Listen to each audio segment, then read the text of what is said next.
mulainya.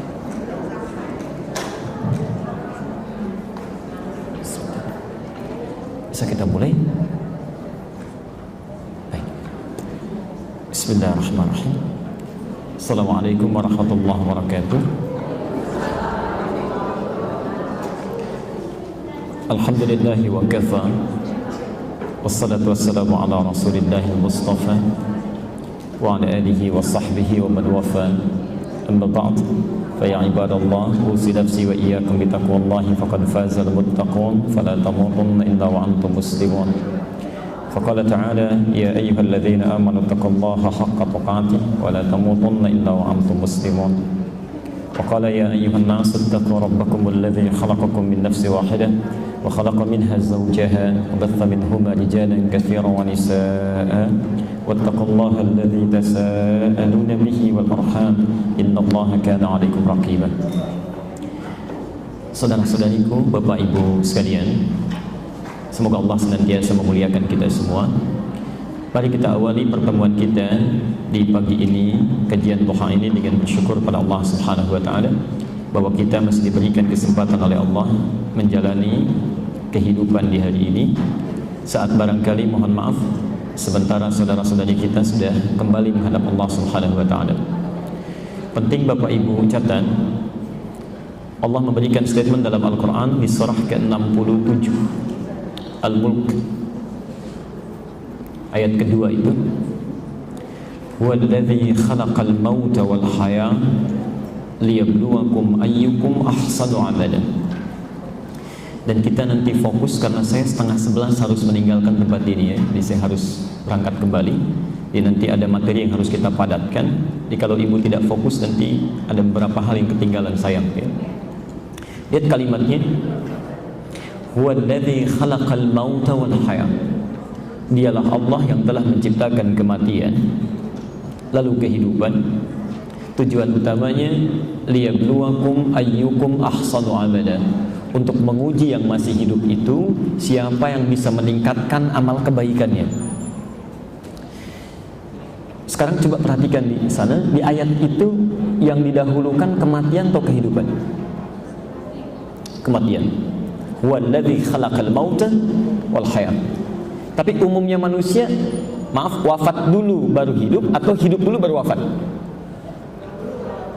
Hidup dulu baru wafat. Baik. Pertanyaannya, lihat, kenapa di situ didahulukan kematian dulu baru kehidupan? Ya. Dan ujungnya ditutup justru menguji yang masih hidup untuk meningkatkan amal baiknya. Ini bisa dibaca nanti dalam ilmu balaghah, ya, ilmu sastra bahasa Arab. Kehidupan kenapa diakhirkan di ayat ini? Seakan-akan ingin memberikan kesan bahwa hampir tidak ada manusia yang umumnya ingin meninggal cepat-cepat ya. Selalu ingin di akhir ya. Ingin lebih lama ya. Bukti gampangnya mudah saja ya. Siapa di antara kita yang ingin meninggal 5 menit lagi? Oh, tidak ada ya. Hampir semua mengatakan nanti. Karena itu kehidupan diakhirkan ya. Tapi ketika maut itu didahulukan, seakan-akan ingin memberi pesan kepada kita, harap-harap ingin hidup dalam keadaan yang masih panjang, tapi maut bisa datang lebih cepat dari apa yang kita duga. Kita mesti sadar bahwa barangkali sementara orang yang sudah kembali menghadap Allah, menurut Allah prasangka baik kita bakal sudah cukup. Amal baiknya sudah banyak, dosanya sudah banyak diistighfari. Jadi barangkali menurut Allah dosanya ringan, amal baiknya cukup, pulang, selesai. Nah, kita yang masih hidup diberi kesempatan mulai dari hari ini, justru barangkali termasuk bagian ujung ayatnya, liyabluwakum ayyukum ahsanu amala. Untuk bisa belajar dari itu, menyempurnakan amalan-amalan yang kurang di masa lalu dan memperbanyak amal-amal kebaikan dari kesempatan yang diberikan ini.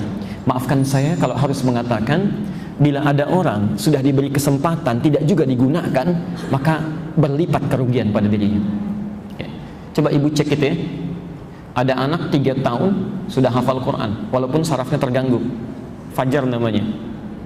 Lahirnya prematur, sarafnya terganggu, yang kalau ditanya jawabnya baru beberapa detik kemudian. Tapi kalau ditanya Quran itu seketika bisa menjawab. Musa usia 5 tahun, beranjak ke 6 tahunnya matanya buta, bisa hafal Quran ya. Ada orang diberikan 30 tahun, 50 tahun, 60 tahun untuk pegang mushaf pun kadang-kadang sulit ya. Nah, saat Allah memberikan kesempatan lagi, maksimalkan. Ya. Berikan dan isi itu dengan kebaikan. Barangkali ini waktu diberikan oleh Allah untuk sekedar beristighfar kita akan dosa-dosa yang pernah dilakukan, ya, dan menambah amal saleh yang barangkali kurang supaya cukup bekal kita untuk menghadap Allah Subhanahu wa taala. Nah, mudah-mudahan pertemuan kita hari ini dinilai oleh Allah Subhanahu wa taala sebagai bagian dari amal saleh kita yang sekiranya diwafatkan kita kapan saja cukup bekal kita untuk kembali kepadanya. Baik, Ibu dan Bapak sekalian, hari ini kita akan lanjutkan kembali kajian kita dalam topik tazkiyatun nafas.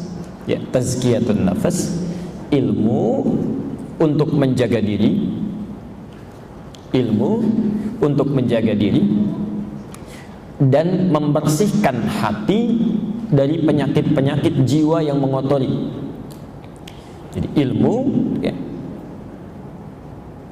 saya ulang, ilmu untuk menjaga diri dan membersihkan hati dari penyakit-penyakit jiwa yang mengotori.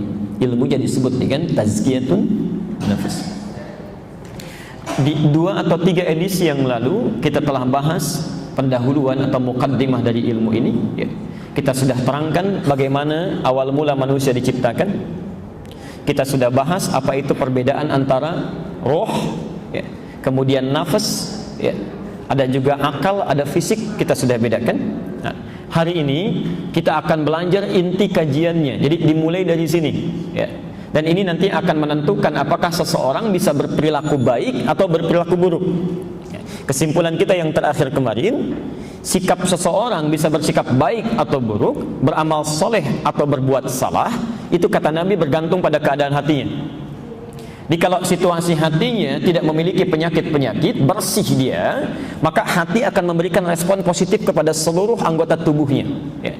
Jadi kalau dalam diri kita ini tidak punya iri hati, misal, ya, sikapnya hanya baik saja, tidak punya dengki, tidak punya marah, ya, sikapnya baik, maka yang keluar ke tangan akan baik, ke wajah akan baik, ya. Yang terlahir hanya senyum, matanya baik, perkataannya baik, tangannya baik, kakinya baik, karena isi hatinya bersih, tidak ada yang kotor, ya. Tapi kalau isi hatinya kotor, ini yang jadi masalah, mohon maaf, maka yang kotor ini nanti akan diteruskan masuk ke mata, tiba-tiba pandangannya tidak mengenakan, ya. Orang bisa berpandangan dengan teduh, yang ini kok terus-terusan melotot, ya. Masuk ke mulut, ada orang yang bisa bicara yang baik-baik, tapi kok yang ini bisa kasar, ya, karena isinya kotor, ya. Masuk ke tangan, bisa berbuat yang curang. Masuk ke kaki, bisa melangkah pada yang tidak tepat. Nah, ilmu untuk membersihkan keadaan hati ini supaya yang mengalir pada anggota tubuh itu baik, itulah yang disebut dengan tazkiyatun nafas. Nah, sekarang kita akan belajar pada bagian inti ilmu yang pertama, ya. Ini yang paling penting. Saya terangkan dulu. Nanti ada 2 bagian dalam ilmu tazkiyatun nafas yang penting dibahas, ya. Saya berikan pesan yang penting karena bagian pertamanya nanti itu jarang diungkap, Bu, Pak. Jadi kalau Bapak Ibu belajar ilmu tazkiyatun nafas, ini agak jarang membahas yang pertama. Biasanya langsung pada yang kedua, ya. Biasanya dibahas dalam ilmu tazkiyatun nafas apa penyakit-penyakit hati itu, ya. Bagaimana membersihkannya, ya. Padahal nanti kita akan lihat dalam Al-Quran dan Sunnah Rasulullah SAW, ya, ilmu ini akan dibagi pada 2 tahapan. Baik, mari kita lihat pelan-pelan.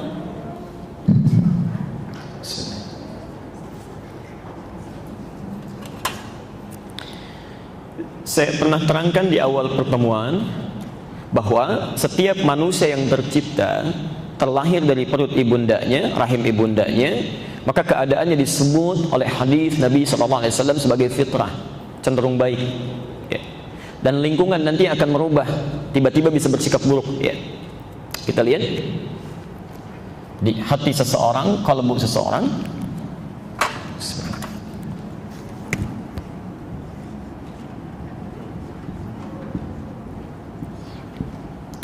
Asalnya cenderung bersih, ya. Dari bersih ini berpotensi menjadi pribadi yang baik. Pelan-pelan. Ini sudah besar. Baik. Lihat sini. Karena itu Bapak Ibu tidak akan pernah temukan anak baru lahir sudah berperilaku buruk, itu tidak ada, ya. Saya belum pernah dengar sampai dengan pagi ini ada anak baru dilahirkan ibunya sudah mencela misalnya, itu nggak ada. Begitu lahir, kenapa mama melahirkan saya? Nggak ada, ya, pasti nangis, ya. Saking lembutnya orang di sekitarnya, jangankan kawannya, lawannya pun bisa sayang itu, ya. bisa sayang, kelembutannya, kasih sayangnya dan sebagainya. Ya. Tapi kenapa nanti setelah dia tumbuh, berkembang dewasa, ada sesuatu yang berubah dalam dirinya? Lisan bicara bisa berubah, kaki melangkah bisa salah, pandangan bisa keliru. Nah, Nabi mengisyaratkan, kita sudah bahas di pertemuan lalu, ada penyakit-penyakit yang masuk ke hatinya. Ini penyakit yang masuk ke hatinya. Fa'abawahu, kata Nabi, ya, maka lingkungan sekitarnya. Ini ada yang spesifik menerjemahkan orang tua, itu kurang tepat. Ya. Abawa itu dalam bahasa Arab itu bukan ayah dan ibu. Abawa itu lingkungan yang memberikan pengaruh. Ya. Bisa ayahnya, bisa ibunya. Ada anak ketika terlahir ayahnya wafat. Ya. Sebelum lahir, bahkan sebelum lahir ayahnya meninggal, saat lahir ibunya meninggal. Ya. Kan bawaannya baik itu. Cuma mungkin dirawat oleh pamannya, dirawat oleh kakeknya, dirawat oleh tetangganya, ya. Nah, itu yang memberikan pengaruh. Ada yang dirawat oleh keluarganya baik, cuma disekolahkan di tempat yang tidak baik, bergaul di lingkungan yang tidak baik. Itu yang memberikan pengaruh. Masuk penyakit ke dalam hatinya, kata Nabi. Ini yang kemudian merubah keadaan yang bersih menjadi kotor. Dari sini melahirkan perilaku yang buruk kehidupannya. Pelan-pelan. Nah, ilmu untuk mengembalikan yang kotor ini ke dalam keadaan bersih, membersihkan penyakit yang mengotori kalbu ini supaya kembali pada keadaan yang baik sikapnya, bersih isi kalbunya, itu yang kita namakan dengan tazkiyatun nafas. Ya. Kemarin kita sampai sini.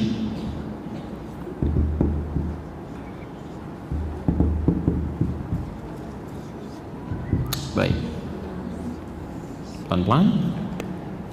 Sekarang mari fokus di sini, kita mulai inti bahasan kita pelan-pelan. Umumnya kajian tazkiyatun nafas itu langsung membahas bagaimana caranya membersihkan kalbu dari penyakit-penyakit yang mengotorinya. Ya. Tapi sebetulnya ada kajian yang cukup dalam yang justru memulai dengan bagaimana cara mencegah penyakit itu masuk ke dalam kalbu.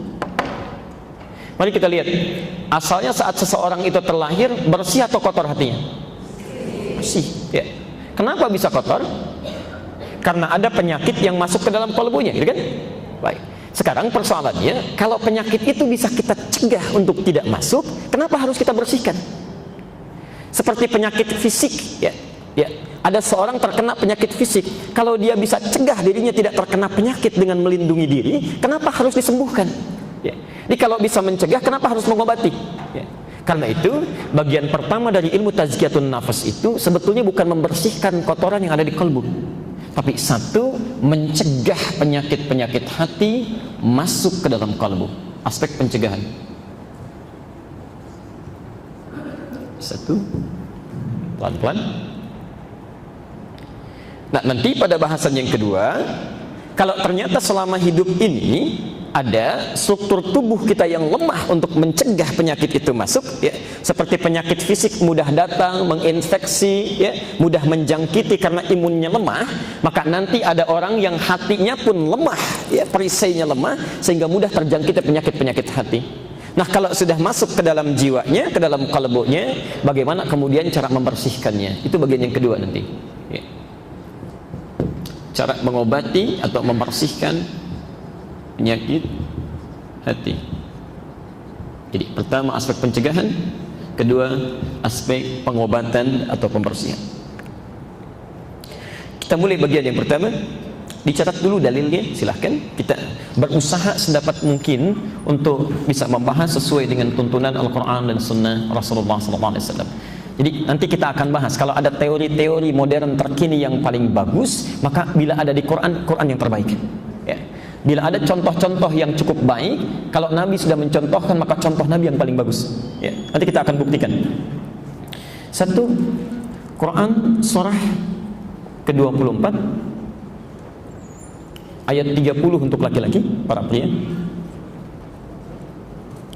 Ayat 31 untuk perempuan. Pelan-pelan. Sudah? Dua, Quran surah ke-6 Al-An'am ayat 25. Saya coba tulis ya, coba tulis. Ke sini saja. 1 Quran surah ke-24 An-Nur ayat 30 sampai ayat 31. Kita ambil contoh beberapa ayat saja.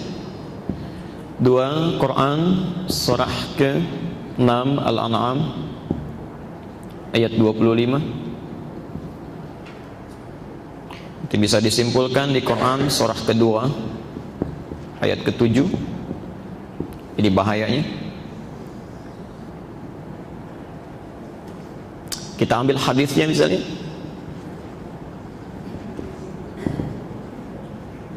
Saya tuliskan ke sini. Nanti kita bacakan ulang.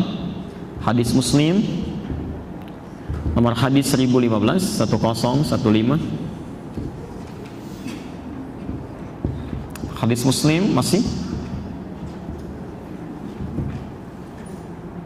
nomor hadis yang kelima. Saya urutkan sesuai dengan urutan topiknya ya. Hadis yang kelima. Baik, saya bacakan ulang. Sudah? Saya ulang ya. Quran surah 24 An-Nur ayat 30 sampai 31. Kedua Quran surah ke-6 Al-An'am ayat ke-25. Ketiga Quran surah kedua Al-Baqarah ayat ke-7. Hadisnya kita ambil 2 contoh saja ya. Hadis riwayat Muslim nomor hadis 1015 dan hadis masih riwayat Muslim nomor hadis yang kelima. Baik. Kalau ibu punya kitabnya, bapak punya kitabnya, di jilid yang pertama terbitan Darul Hadis itu halaman 107 ya. Di situ bisa ditemukan nomor hadis yang kelima dari Abu Hurairah. Sudah? Baik. Kita mulai bahasan kita. Bismillahirrahmanirrahim. Bapak Ibu sekalian, seperti pernah diulas di pertemuan lalu, bahwa saat Allah menciptakan manusia itu, selain memberikan inti kehidupan pada jiwanya, tempat roh bersemayam dalam dirinya, ternyata roh ini punya koneksi ya. Jiwa ini punya koneksi yang menyambungkan dia, hati-hati ini agak dalam kajiannya ya, yang menyambungkan dia dengan seluruh elemen tubuh ya. Jadi pelan-pelan tangan bisa bergerak ya, mata bisa melihat, kaki bisa berjalan, itu kalau roh memberikan komando ya, memberikan perintah ya. Nanti yang menjadi jembatan disebut dengan akal. Saya telah terangkan di pertemuan lalu ya. Jadi setiap tangan ingin bergerak, roh memberikan perintahnya, masuk lewat akal, akal kemudian meneruskan kembali ya. Saya sudah sampaikan di pertemuan lalu tentang penemuan ini, dan kami sudah bahas ya. Dulu kita bahas dengan Dr. Manufris Kasim, dan ini terbukti secara ilmiah ya. Ketika manusia di MRI dilihat, ternyata betul seluruh tindakan-tindakannya itu benar kata Nabi, asalnya dari kolbu ya. Jadi ketika kolbunya ini baik, maka rohnya, kolbunya akan memerintahkan kepada akalnya ya. Akalnya meneruskan, misal kepada tangan, tangan berikan ya. Mulut senyum ya. Wajah tetap dengan baik, kaki melangkah ya. Sebaliknya ketika isi hatinya kotor, maka diteruskan kepada akal, akal kemudian meneruskan kepada tangan ya. Tangan bisa mencuri, kaki bisa menendang, mulut bisa bergibah, macam-macam. Nah, tapi yang paling menarik ini, dan ini pun dibuktikan melalui penemuan yang sangat ilmiah. Bagaimana roh bisa memberikan respon itu? Ternyata di situ ada respon bolak-balik, tergantung dari aspek luar. Saya ulang, tergantung dari aspek luar, yaitu anggota tubuh ini yang menerima informasi-informasi yang disampaikan ke dalam kolbunya. Saya ulang ya. Jadi ketika kita misalnya melihat, kemudian mendengar atau menerima informasi tertentu, itu yang diteruskan kepada kolbu. Kalau yang diterima baik, maka kolbu akan merespon dengan baik. Diberikanlah respon lewat akal ya, untuk diberikan respon terbaiknya. Tapi kalau yang diterima itu yang buruk-buruk, misal mata melihat yang jelek ya, maka informasi yang jelek ini akan diteruskan kepada kolbunya. Dari sini diproses di akalnya, ini yang meneruskan respon-respon buruk pada anggota tubuhnya. Nah, jelas sampai sini? Ini agak dalam sedikit ya. Baik. Dari sini kita sederhanakan sebentar, kita sederhanakan. Ternyata sumber seseorang itu bisa mendapatkan penyakit-penyakit di kolbunya penyakit itu masuk lewat sumber-sumber di anggota tubuh kita yang menerima informasi. Mata, apa fungsinya? Bukan cuma melihat, menerima informasi lewat penglihatan. Karena bukankah ibu saat melihat sesuatu merespon sesuatu? Bukankah bapak saat melihat sesuatu baru muncul respon? Ya. Coba cek deh ya. Cek. Bukankah saat anda melihat saya baru terfikirkan untuk memberikan respon? Ya. Ada yang mikir, ada yang macam-macam. Ya. Bukankah saat melihat pintu masjid dibuka, tiba-tiba respon ke kaki, masuk langkahkan kaki kanan. Ya. Begitu pintu dibuka untuk keluar, responnya langkahkan kaki kiri. Ya. Kenapa respon itu keluar? Karena ada yang dilihat, ada yang nampak dalam penglihatan. Ya. Demikian juga ketika anda misalnya mendengar sesuatu. Contoh, ibu tolong simpan pulpennya dulu bu, simpan dulu, yang ada nulis. Tuh kan ibu lakukan kan? Saya katakan simpan karena ibu dengar, maka muncul respon. Ya. Kalau saya tidak katakan itu, ibu tidak akan simpan. Ya. Di apa yang sering kita dengar dalam kehidupan, dengar baik muncul kebaikan, dengar jelek muncul yang jelek. Ya. Di setiap yang didengar, setiap yang dilihat, setiap yang dirasakan, justru itulah yang akan sampai ke dalam kalbu. Bila baik akan memberikan yang baik-baik, yang jadi masalah di sini kita akan memulai. Bila yang dibawa itu adalah informasi yang buruk, baik yang ditatap, didengar atau yang dirasakan, justru itu yang membawa penyakit. Maka turunlah kemudian ayat-ayat Quran. Kita mulai bahasanya di sini. Aspek pencegahan pertama, jika seseorang tidak ingin terjangkiti penyakit kolbu dan tidak harus dibersihkan, maka dia harus menjaga sumber-sumber informasinya agar tidak membawa yang buruk yang dibawa ke dalam kolbunya. Jelas di sini? Yuk kita mulai dari kepala dulu, ya, sampai nanti ke ujung kaki. Pelan-pelan. Ibu tidak akan temukan ini, termasuk bapak, di kitab manapun, ya, kitab yang dianggap agama di muka bumi ini, atau kitab-kitab buku-buku yang jadi pegangan, kecuali cuma di Quran. Ya. Kita akan temukan informasi yang sangat hebat, menyampaikan dari ujung kepala sampai ujung kaki. Bagaimana caranya menjaga keseluruhan ini, agar seluruh informasi yang masuk ke dalam diri kita itu baik, dan direspon nanti lewat perilaku yang baik. Kita ambil contoh, satu mata. Tadi apa fungsinya mata? Lihat. Baik. Ternyata kata Quran tidak sampai situ. Ya, tidak sampai situ. Yuk kita lihat Quran surah 24 ayat 30 sampai ayat 31. Pelan-pelan. Qul lil mu'minina yaghuddu min absarihim. Ada ayatnya? Baik. Ini untuk laki-laki ya, untuk laki-laki para ikhwan. Kata Allah dalam Al-Quran, Muhammad qul lil mu'minina, katakan pada orang-orang yang masih merasa punya iman. Baik. Sebentar, kita berhenti dulu di bagian pertama ini. Saya berikan rumus tafsir sebentar Bu ya, Pak ya. Kalau kita temukan di dalam Al-Quran ayat-ayat dibuka dengan kalimat iman, apapun bentuknya. Misal, ada yang menggunakan yu'minun ya. Al-Baqarah ayat ketiga, kalimat iman pertama, alladzina yu'minuna bil ghaib. Ada yang menggunakan amanu, ya ayyuhalladzina amanu kutiba alaikumus siyam. Ada yang menggunakan al-mu'minun seperti ayat ini, ya. Mu'minun, qad aflahal mu'minun, mu'minin, kullil mu'minin, ya. Kalau ibu bapak temukan di Quran, saya agak pelankan sebentar, ayat-ayat yang dibuka dengan kalimat iman, yakinkan, hati-hati, isinya, informasinya itu akan menjadi indikator ukuran tingkat keimanan seseorang. Kalau isinya perintah diawali dengan kata iman, maka perintah itu akan menjadi ukuran keimanan seseorang ya. Semakin cepat merespon perintahnya, itu menandakan semakin kuat imannya. Tapi kalau semakin bermalas-malasan bahkan ditinggalkan perintahnya, itu tandanya imannya bermasalah. Saya beri contoh, kalimat iman pertama di Quran itu disandingkan dengan kalimat sholat. Coba lihat Al-Baqarah ayat 3, kita hafal, alladzina yu'minuna bil ghaib wa yuqimunas shalah. Kalimat iman disandingkan dengan kalimat sholat ya. Ini artinya orang-orang yang cepat merespon perintah sholat ya, mudah menunaikan sholat, itu tandanya imannya bagus, baik ya. Tapi kalau ada orang yang malas-malas, bahkan ditinggalkan dalam kehidupannya, dia mengaku muslim tapi tidak mau sholat, maka ada yang salah dalam imannya. Ada yang salah. Ya. Subuh jam berapa sekarang? Oh, bagaimana? Masya Allah. Jadwal belanja tahu, jadwal sinetron tahu, jadwal sholat tidak tahu. Subuh jam berapa? 4:36. Baik. Lihat sini. Panggilan sholat disandingkan dengan iman. Ya, termasuk Anda yang Jumatan juga. Jumatan dibuka dengan kalimat iman. Ya ayyuhalladzina amanu idza nudiya lis-sholati min yaumil jum'ah. Ya. Adzan subuh 4:36. Saya sering berikan contoh ini, ya, disandingkan dengan kalimat iman. Ada orang yang sebelum adzan bahkan dia sudah siap-siap. Jam 4 dia bangun. Ada yang jam 3. Dia tahajud dulu, dia istighfar dulu. Nah, ini tandanya orang-orang yang cepat merespon perintah itu imannya sangat bagus. Imannya baik. Ya.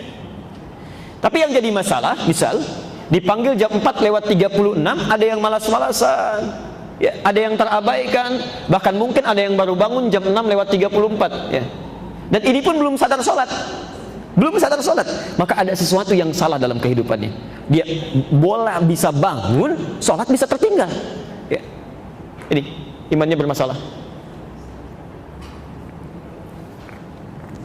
Sekarang yang menarik, rumusnya di Quran, rumus ini sekarang diterapkan dalam praktek tazkiyatun nafas. Kata Quran, "Qul," katakan lil mu'minin, Muhammad katakan bagi para pria yang masih merasa punya iman. Jadi iman kita dipertaruhkan, Pak. Ya, iman kita di sini diukur. Yaghuddu min absarihim, tolong jaga pandangannya, batasi. Ternyata kata Quran, mata itu fungsinya bukan hanya sekedar melihat, tapi melihat pada hal-hal yang diperkenankan, ya, yang dibatasi oleh hukum syariat. Ya. Jadi kalau misalnya, mohon maaf, ada di antara para pria melihat sesuatu yang tidak diperkenankan di luar batas yang dibenarkan oleh syariat, maka ada yang salah dengan imannya. Tapi jika ada di antara kita, para ikhwan, para laki-laki yang melihat yang diperkenankan oleh syariat saja, yang lainnya kemudian dipalingkan, ya ghuddu. Ghuddu itu palingkan, ya. Pada yang benar dilihat, pada yang tidak benar kemudian dipalingkan, maka itu pertanda ada kebaikan dalam imannya. Baik, yuk kita perhatikan misal, ya. Nabi menganjurkan kita melihat yang baik-baik, ya. Melihat orang ke masjid, melihat Quran, melihat orang yang berakhlak mulia, melihat pemandangan yang bisa mendekatkan diri kita kepada Allah. Karena itu yang menarik begini, ketika seseorang dekat dengan Allah, itu lihat pemandangan pun yang diingat bukan bagusnya, yang diingat Allahnya. Ya. Coba lihat, dulu kami saat berada di Tripoli, di Libya, kami mengajar di sekumpulan ahli perminyakan, ya. Ada seorang geologis yang sebelum mengaji itu kalau lihat batu, ya, bawa berita atau informasi setelah beliau penelitian itu ceritanya, wah batu itu hebat, Ustaz. Ya, Ustaz, lihat batu itu bisa bedakan satu dengan yang lain, ada kode-kodenya. Tapi setelah belajar, ya, setelah ngaji, mengkaji Quran, melihat keterangan Nabi, cara pandangnya sudah lain. Masya Allah, Ustaz, betapa Allah itu sempurna menciptakan alam. Lain kalimat itu, Masya Allah, Ustaz. Jadi Allah sudah memberikan tanda pada batu. Jadi ada orang-orang yang ketika menatap sesuatu pun saking kuatnya imannya, yang diingat Allah saja. Ali Imran 10 ayat terakhir itu. Inna fi khalqis samawati wal ardi wa ikhtilafil laili wan nahari la ayatin liulil. Lihat ayat selanjutnya. Alladzina yadhkurunallaha qiyaman wa qu'udan wa 'ala junubihim. Jadi ada orang-orang yang lihat langit kagum aja. Ya. 9 Maret nanti ada gerhana total. Ya, Masya Allah. Disiapkan dari sekarang, cuman kagum, numpang kagum aja pada peristiwa itu, ya. Tapi ada orang-orang yang jauh-jauh ketika melihat itu dia lihat dengan imannya. Masya Allah, Allah ciptakan alam, begitu bagus bintang, begitu bagus matahari, begitu bagus bulan. Tidak mungkin ada yang diciptakan selain Allah Subhanahu Wa Taala. Itu pandangan kebaikan. Nah, yang menarik, yuk kita kembalikan, bagaimana pandangan-pandangan itu bisa muncul sehingga bisa menguatkan iman. Kata Quran, kalau mata ini dijaga supaya lihat yang baik-baik saja. Kalau seseorang ada melihat yang buruk-buruk, ini yang jadi masalah. Ternyata, maaf, pertama, pandangan yang buruk itu kata Al-Quran diisyaratkan di ayat ini, satu, itu bisa meruntuhkan iman. Ingat ya, dibuka dengan kata iman tadi. Artinya kalau ada orang melihat yang buruk-buruk, itu imannya bermasalah, ya. Lihat tayangan yang tidak bagus, gambar-gambar yang buruk, ya. Maaf, tampilan-tampilan yang tidak tepat, jangankan oleh agama, oleh moral saja tidak dibenarkan. Ya. Sederhana, gambar-gambar yang buruk itu kan jangankan bagi umat beragama, yang merasa tidak beragama pun itu menolaknya. Ya. Berarti memang betul secara fitrah itu ada yang salah, ya. Ada yang keliru. Nah, yang menarik, perhatikan, ketika seseorang menggunakan pandangannya untuk melihat yang buruk-buruk, satu, resiko imannya bermasalah. Yang kedua, ini yang paling berbahaya, ternyata pandangan pada yang buruk itu seketika membawa penyakit yang dimasukkan dalam kolbunya. Ya. Penyakit yang dimasukkan dalam kolbunya. Sekarang yang lagi rame-rame itu ada LGBT ya, ya. Lesbian, gay, gitu kan, biseksual dan transgender gitu ya. Saya agak kecewa itu, agak kecewa. Ada seorang pakar, Ryu Hasan, ya, orang Indonesia, ya, orang Indonesia yang memberikan satu pernyataan yang cukup mengagetkan, ya, bahwa penyakit LGBT itu bukan penyakit katanya. Itu sesuatu yang normal, ya. Jadi bawaan fitrah otaknya itu sudah begitu, ya. Bawaan fitrah otaknya sudah demikian, itu normal. Dalam ilmu psikologi katanya itu sesuatu yang sudah ditepis dan disepakati sebagai bagian yang bukan dari penyakit. Jadi bawaan normal, struktur otaknya beda, ya. Struktur otaknya lain, alhamdulillah. Itu masya Allah. Saya mohon maaf Bu ya Pak, justru ternyata teori Quran tadi yang kami sampaikan itu justru sudah dibuktikan oleh para peneliti jauh-jauh hari sebelum peristiwa ini terjadi, yang LGBT yang marak di Indonesia ini, ya. Saya beri contoh begini, kalau saya keliru mohon luruskan ya, yang tahu informasinya. Saya berikan sejarahnya dulu, kenapa ini sampai disokong besar-besaran, di barat sampai memberikan dana, sampai rame sekarang dipopulerkan, ya. Sampai PBB mengeluarkan dana luar biasa, ya, untuk kampanye ini. Ini apa sebetulnya yang melatar belakangi? Jadi begini, tahun sekitar 1948 ada seorang ahli dari Polandia, pakar saraf, ya, namanya Jerzy Knorski, ya. Jerzy Knorski sekitar tahun 1948 itu memperkenalkan sebuah teori bahwa otak manusia itu ternyata sifatnya seperti plastik, ya, fleksibel. Berdasarkan apa yang dia terima, informasi yang masuk ke dalam otak, seperti itulah otak akan bersikap. Ya. Di otaknya tidak kaku, ternyata tidak kaku. Ya. Dapat informasi ini, dia respon dengan keadaan sarafnya. Ya. Dengar situasi begini, otak kemudian memberikan respon dari pendengaran itu. Ya. Nah, ini ternyata membantah teori yang telah berlaku sebelumnya bahwa otak manusia itu cenderung kaku. Kalau sudah begitu ya begitu. Ya. Ternyata kata Jerzy Knorski ini, ya, yang kemudian sebelumnya diinspirasi oleh William James, seorang pakar dari Amerika, ternyata betul struktur otak kita itu ketika dibawa dalam kehidupan, semakin banyak menerima informasi, saraf-saraf yang di otak itu akan menyesuaikan dengan informasi yang diterima. Contoh, saya beri contoh begini. Bapak misalnya melihat sesuatu yang baik, ya.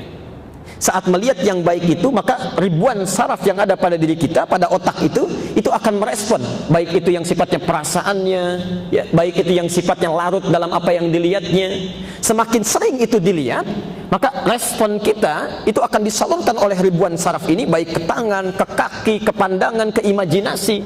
Maka itu yang akan mempengaruhi seluruh tubuhnya akan berperilaku dalam kebaikan. Sama kan dengan yang tadi ya? Kalau banyak lihat yang baik-baik, maka disambungkan ke dalam kolbu, hasilnya semua perilaku baik, gitu kan? Ya. Sebaliknya, kalau seseorang selalu melihat yang jelek-jelek, gambar yang tidak bagus, mendengar kalimat yang tidak baik, ya, melakukan sesuatu yang tidak baik, maka syaraf-syarafnya seketika akan menyesuaikan dengan apa yang dia dengar, dia lihat itu. Kalau terus-terusan itu dilakukan, maka itu akan membentuk perilaku dalam kehidupannya. Nah, ini yang penting Anda tahu, kita tahu semuanya, bahwa ternyata perilaku-perilaku penyimpangan yang LGBT itu asalnya bukan normal Bu, Pak. Ya, penting kita tahu semua. Asal mulanya itu ternyata ini dari ketidakmampuan seorang manusia mengontrol fungsi-fungsi informasinya. Di orang yang selalu lihat gambar-gambar yang buruk, ya. Dari situ sering lihat bergaul dengan orang yang salah, ya. Mendengar informasi yang keliru, sehingga dari situ muncul imajinasi, terjadilah penyimpangan itu. Itu dibuktikan. Dan penyimpangan pertama adalah penyimpangan yang menularkan virus HIV itu, ya. Itu ternyata, maaf, ada sesuatu yang sangat salah menyebar sekarang di dunia ini, informasi yang keliru. HIV pertama kali terjadi itu ternyata, mohon maaf, muncul dari 2 orang laki-laki yang melakukan hubungan seksual, gay. Jadi mereka berhubungan lewat rektum, lewat anus, mohon maaf ya, yang tempat keluarnya kotoran itu ya. Nah, yang jadi masalah, spermanya berada di pusat kotoran itu dan melahirkan penyakit. Itulah penyakit HIV yang muncul pertama kali di muka bumi ya. Menyebar itu, menular ya. Dan mohon maaf, melukai benih-benih yang bersih, suci, sehingga ketika terlahir, lahir dalam keadaan penuh dengan penyakit. Tahun 1950 di Amerika itu terjadi demonstrasi besar-besaran menuntut kesamaan hak ya, kemerdekaan berekspresi warga kulit hitam supaya diperlakukan sama dengan kulit putih ya. Saat sedang marak-maraknya ini, tekanan politik meningkat, ditunggangilah itu oleh orang-orang yang punya kelainan seksual, khususnya di tahun sekitar 1960-an sampai 1970. Karena tekanannya begitu kuat, begitu luar biasa, akhirnya dicarilah kemudian satu alasan yang bisa melegalkan bagaimana komunitas ini bisa diterima. Pada tahun 1973 itulah kemudian dikeluarkan sebuah pernyataan bahwa, mohon maaf, ini asal mulanya, gay, lesbi, transgender termasuk yang lainnya, itu ternyata mereka, maaf, yang tadi saya sampaikan, memiliki struktur otak yang berbeda, lahir dengan otak seperti ini, karena itu mesti diterima ya dari manusia yang normal sesuai dengan fitrahnya. Itu pertama kali munculnya dari situ ya. Dari situlah kemudian muncul komunitas ya, disebarkan, minta untuk diterima dan sebagainya. Apa alasannya? Karena ternyata ketika mereka menetapkan itu, dilihat ada satu orang yang meninggal dunia dari kalangan gay, otaknya itu beda Bu dengan otak manusia normal, kecil ya, cenderung mengerucut. Kata orang-orang ini karena struktur otaknya beda ya, karena seperti itulah dia punya kelainan ya. Tapi ternyata ketika ditelusuri kembali, otak yang kecil itulah otak orang yang pertama kali melakukan penyimpangan sampai terkena virus HIV. Dari HIV ini yang menyerang struktur otaknya ya. Ini bukan karena terlahir otaknya kecil, bukan, tapi karena kena virus, kena penyakit HIV tadi ya, terserang otaknya menjadi mengerucut jadi kecil ya. Asalnya dari situ. Ini sekarang yang mau saya sampaikan, kampanye-kampanye yang mengatakan bahwa LGBT itu legal, tidak punya kelainan, ya, sesuatu yang normal, itu sesuatu yang sangat keliru fatal, ya, suatu penyimpangan yang sangat luar biasa. Tapi kaitan dengan fokus bahasan kita, penyimpangan-penyimpangan itu muncul justru karena mereka dalam aktivitas kesehariannya mengundang penyakit dari pandangannya, ya, dari pendengarannya. Nah, kita 15 abad sebelum ini sudah diingatkan, kalau perilaku kita tidak ingin menyimpang, anak-anak ibu ingin sehat, cucu bapak ingin bagus, maka yang pertama kali dipastikan kata Al-Quran, satu, jaga pusat-pusat informasinya, mulai dari kepala ya. Qul lil mu'minina yaghuddu min absarihim, katakan bagi pria-pria yang beriman, tolong jaga pandangannya. Yang baik lihat, yang buruk jangan dilihat. Kebanyakan orang yang melihat adegan-adegan yang mesum, itu yang melahirkan kemudian tindakan-tindakan yang tidak diharapkan. Orang-orang yang seringkali nonton tayangan-tayangan yang buruk, gambar-gambar yang dilarang, ya, itu yang kemudian melahirkan perilaku-perilaku penyimpangan yang tidak diharapkan. Ya. Jelas sampai sini bagian pertama. Ya. Jadi, maaf, kesimpulan yang pertama, kata Quran, kalau kita tidak ingin dihinggapi oleh penyakit-penyakit di dalam hati yang nanti akan melahirkan perilaku yang menyimpang, maka tolong jaga itu sumber-sumber informasinya. Satu mata ya, jelas ya? Baik. Dan uniknya, ini berlaku sama untuk perempuan juga. Ayat 31-nya kan untuk ibu itu. Ya. Wa kullil mu'minati. Ya. Dan katakan bagi perempuan-perempuan yang merasa punya iman sama itu. Ya. Mereka pun harus jaga pandangan mereka. Jangan sampai melihat sesuatu yang jelek, informasi yang buruk bisa masuk. Ya. Memengaruhi keadaan dirinya. Saya cek, saya sering tanyakan ini, mohon izin Pak ya. Ini kadang-kadang suka bergurau saya. Bapak kalau lihat iklan shampoo, yang dilihat shampoo-nya apa orangnya? Lain. Ya. Ibu juga demikian kan? Ya, kalau lihat acara-acara iklan TV, nah ini baru orang tua, maka bagaimana dengan anak-anak yang seringkali ditampilkan tayangan-tayangan yang tidak tepat? Ya. Kenapa anak menjauh dari sifat penurut? Kenapa seringkali marah meluap? Kenapa seringkali tidak mudah menaati perintah orang tuanya? Barangkali maaf, doa ibu itu tidak sebanding dengan apa yang ditampilkan dalam perilakunya. Katanya berdoa kalau menginginkan anak yang soleh, tapi selalu diperlihatkan gambar-gambar yang tidak tepat. Ya. Katanya bermohon kepada Allah supaya anaknya bisa beramal soleh, tapi selalu diperlihatkan acara-acara yang salah. Bagaimana bisa nyambung? Yang tidak menarik itu begini, yang tidak menarik. Malam-malam orang tua menangis kepada Allah, jadikan anak saya Allah rajin sholat, bisa baca Quran, tapi disekolahkan di tempat yang tidak pernah mengajarkan sholat. Ya, disekolahkan, dididik di tempat yang tidak pernah bisa membaca Quran. Bagaimana bisa itu terjadi? Ya. Dan anehnya ketika pulang ke rumah, nontonnya tidak dilihat, acaranya tidak diperhatikan, yang didengar tidak dikontrol. Bagaimana bisa itu terjadi? Itu pertama kali yang nanti melahirkan perilaku yang tidak mudah kemudian diperbaiki. Ya. Makanya nanti lain waktu kita akan bahas ya.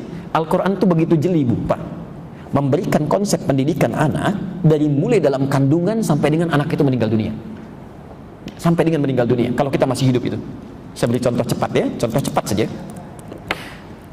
Kalau ada seseorang tengah mengandung dalam kandungannya, maka Al-Quran meminta kepada orang tuanya untuk dijaga kandungan itu supaya nanti saat melahirkan terlahir benih yang soleh, ya, anak yang soleh. Quran surah ke-7 Al-A'raf ayat 189. Saya agak cepat dulu ya, karena ini bukan bahasan kita. Quran surah 7 ayat 189. Ketika lahir anaknya, lahir ya, ayat 189. Ketika lahir anaknya, ya, itu tidak dibiarkan oleh Quran, ya. Karena kadang-kadang dalam kandungan dijaga, tapi ketika lahir tidak terlihat, ya, tidak terperhatikan. Maka diteruskan ayatnya dari mulai usia 0 sampai dengan 2 tahun, bagaimana supaya dia sehat, imunnya kuat, ya, kebutuhannya tercukupi. Pindah ke Quran surah 2 Al-Baqarah ayat 233. Ya. Ketika mulai berkembang lagi, ya, mulai bisa mencerna, mulai bisa bermain, bisa melihat, apa yang pertama kali mesti dia lihat? Apa yang pertama kali mesti dia dengar? Ya. Bagaimana caranya supaya dekat dengan orang tuanya agar saat dia berkembang, tumbuh lebih tinggi lagi, mudah untuk diperintah oleh orang tuanya, ya. Mudah untuk sholatnya, bagus bergaulnya. Pindah ke Quran surah 31 Luqman ayat 13 sampai ayat 19-nya. Ada semua. Ya. Cucu ibu mulai sekolah misalnya. Bagaimana caranya supaya bisa menangkap pelajaran dengan cepat? Ya. Bagus, disiapkan dengan baik. Pindah Quran surah 9 ayat 122. Bagaimana supaya dijaga ilmunya Allah yang memberikan langsung, ya, imannya bisa kuat, kemudian prestasinya bisa meningkat di sekolahnya. Quran surah ke-58 ayat ke-11 ada. Ya. Saat mulai sekolahnya tinggi, kenal dengan kawannya, mulai kenal dengan berbeda jenis, ya, laki-laki kenal perempuan, begitu sebaliknya. Bagaimana supaya tidak menyimpang pergaulannya, terjebak dalam pergaulan bebas, diatur juga. Ya. Quran surah ke-49 ayat 13. Kalau semakin serius mau melamar, Quran surah 4 ayat ke-4 ada. Ya. Sampai berlanjut ke pernikahan supaya bagus, penuh berkah, baik, Quran surah ke-30 ayat 21 ada. Ya. Sampai kalau sudah terjadi pernikahannya dijaga juga oleh Allah. Ya. Kalau laki-laki ingin jadi suami yang baik, Quran surah 4 ayat 19. Kalau perempuan ingin jadi istri yang salihah, Quran surah ke-4 ayat 34-nya. Ya.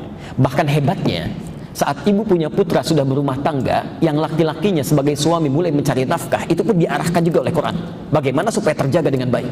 Quran surah kedua Al-Baqarah 168. Kalau ingin lebih cepat, ayat 172.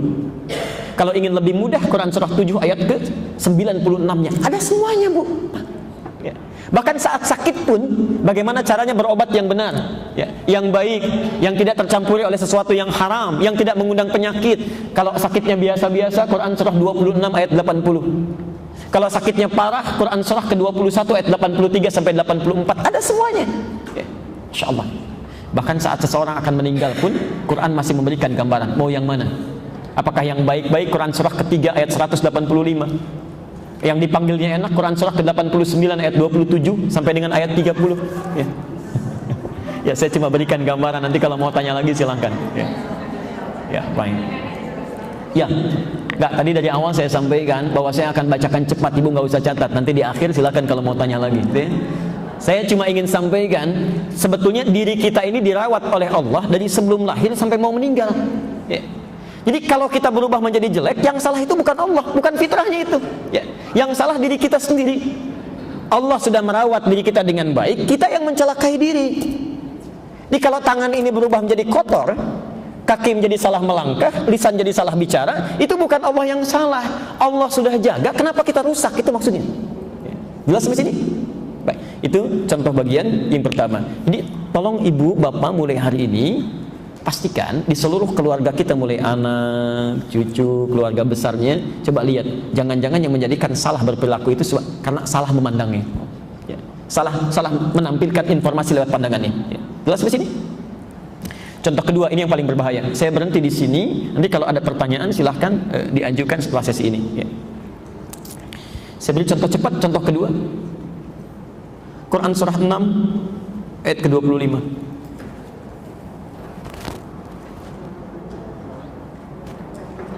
Quran surah 6 ayat ke-25.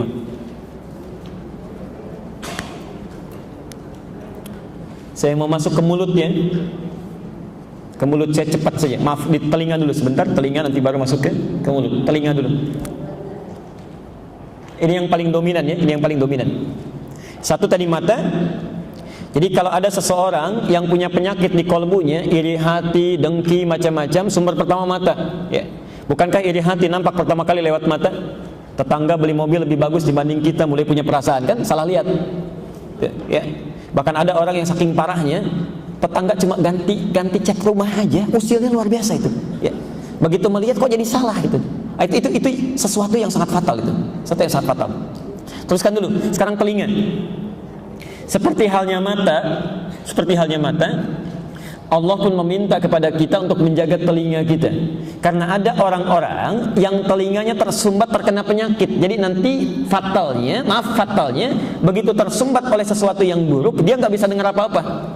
Dengar yang baik maksudnya. Ya. Pelan-pelan. Wa fi adhanihim waqra. Kata Al-Quran, ada orang yang telinganya kena sumbatan, Bu. Pak. Ya. Ada orang yang telinganya kena sumbatan. Jadi maksudnya begini, kalau mendengar, fungsi pendengarannya ada. Ya. Maaf, kalau mendengar, fungsi pendengarannya ada. Dengar saja. Tapi anehnya, cuma dengar yang kotor-kotor, yang baik gak bisa. Ya.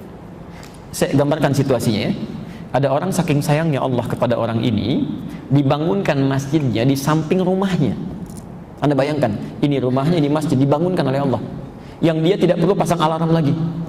Waktu sholat bisa terdengar, ya. Bisa nampak lewat matanya orang ke masjid. Orang lain yang jauh bisa datang kedengaran, ini yang dekat gak bisa dengar.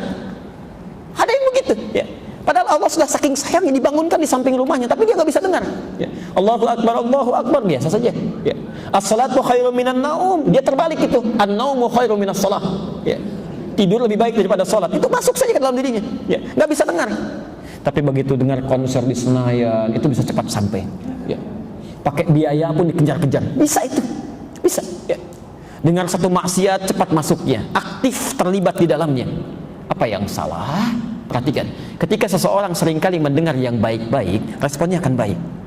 Tapi ketika seseorang mendengar yang buruk-buruk, ini yang kemudian masuk ke dalam dirinya, ke dalam kolbunya, ini yang akhirnya dikembalikan lagi ke telinga, menutup menjadi waqra, jadi sumbatan, kata Quran. Jadi kalau orang seringkali mendengar yang jelek-jelek, maka nanti fungsi kebaikannya tertutup, ya.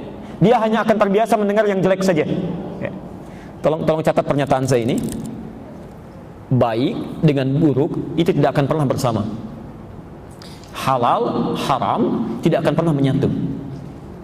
Jadi kalau orang terbiasa, mohon maaf, ya, melakukan yang baik-baik, melihat yang baik-baik, mendengar yang baik-baik, maka orang ini tidak akan pernah bisa melihat yang buruk, mendengar yang jelek. Mustahil. Mustahil. Bila seseorang misal, mohon maaf Pak, melihat gambar yang baik-baik, begitu melihat tayangan yang buruk, itu akan berpaling seketika, nggak diminta pun pasti akan dipalingkan. Sebaliknya, bila seseorang seringkali melihat yang jelek-jelek, pada yang baik dia alergi, nggak bisa itu. Ya. Yang jelek aja yang bisa dilihat. Termasuk orang yang seringkali mendengar yang baik-baik, yang jelek nggak bisa, Bu. Ya. Begitu ada acara-acara gosip, pindah seketika, nggak bisa, telinganya itu nggak bisa nyambung. Ya. Tapi kalau orang terbiasa mendengar yang jelek-jelek, yang baik-baik itu nggak bisa. Lihat orang taklim, anti, terlalu soleh orang-orang itu, biasa jalan. Diperdengarkan Quran, marah. Ngajak berdebat, itu muncul. Kenapa? Karena tidak terbiasa yang baik-baik. Maksud saya begini, saya ingin menyampaikan, kalau dalam kehidupan kita, baik bapak, ibu, atau di anggota keluarganya, mohon maaf sebesar-besarnya, ada sesuatu yang bertentangan dengan unsur kebaikan, misal matanya tidak terbiasa lihat yang baik, telinganya senang dengar-dengar acara yang tidak bagus, ya, lisannya sering berkata yang buruk-buruk, mohon maaf, berarti ada yang haram yang masuk ke dalam dirinya. Bisa masuk lewat mata, bisa masuk lewat telinga, ya. Karena tidak mungkin antara yang haram dengan yang halal itu bersatu, tidak mungkin, ya. Termasuk saya sering katakan, bila suami sudah tidak senang dengan yang halal, ada yang haram yang masuk dalam dirinya. Sudah tidak senang menatap istrinya, sudah tidak senang mendengar kalimat-kalimat istrinya, berarti ada yang sering yang salah yang didengar oleh telinga suami itu, ya. Termasuk istri juga demikian, ya. Istri juga demikian. Kalau sudah tidak nyaman melihat suaminya, pasangan hidupnya, maka ada yang salah yang masuk ke dalam dirinya itu. Yang paling berbahaya, kita berhenti di sini, bila yang masuk itu masuk ke dalam mulut, itu yang paling bahaya. Saya ulang, ya. Bila yang paling berbahaya itu adalah bila penyakitnya masuk lewat mulut, lewat lisan. Yuk dibuka hadisnya. Hadis riwayat Muslim, nomor hadis 1015. Pelan-pelan. Bisa ditemukan juga nanti kalimat yang berbeda tapi pesan yang sama, ya. Hadis riwayat Muslim nomor hadis yang kelima. Di Qur'annya, Quran surah ke-49 ayat ke-6. Tadi belum dituliskan. Quran surah 49 Al-Hujurat ayat yang ke-6. Al-Hujurat ayat yang ke-6.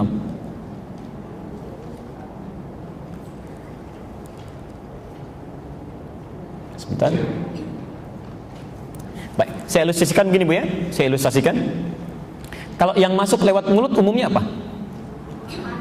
Makanan, minuman, ya, konsumsi kehidupan.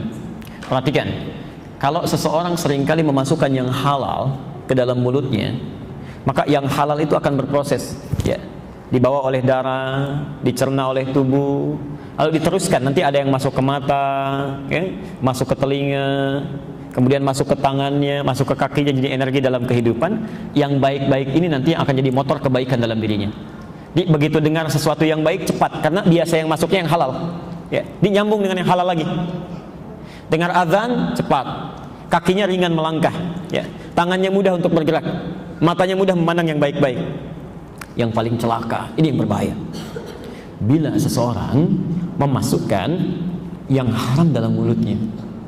Maka yang haram ini masuk ke dalam mulutnya, diolah di tubuh, ya, dibawa oleh darah, itu yang menyebabkan kemudian dia masuk ke mata, jadi penyakit mata, ke telinga, jadi penyakit telinga.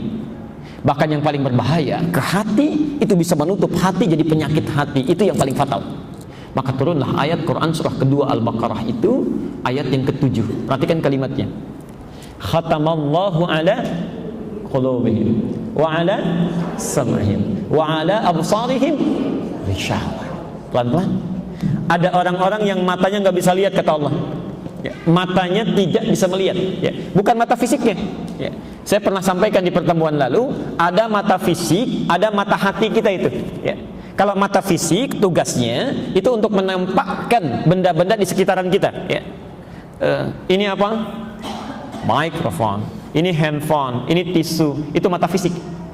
Bahasa Qur'annya disebut dengan basar, basarun, basara.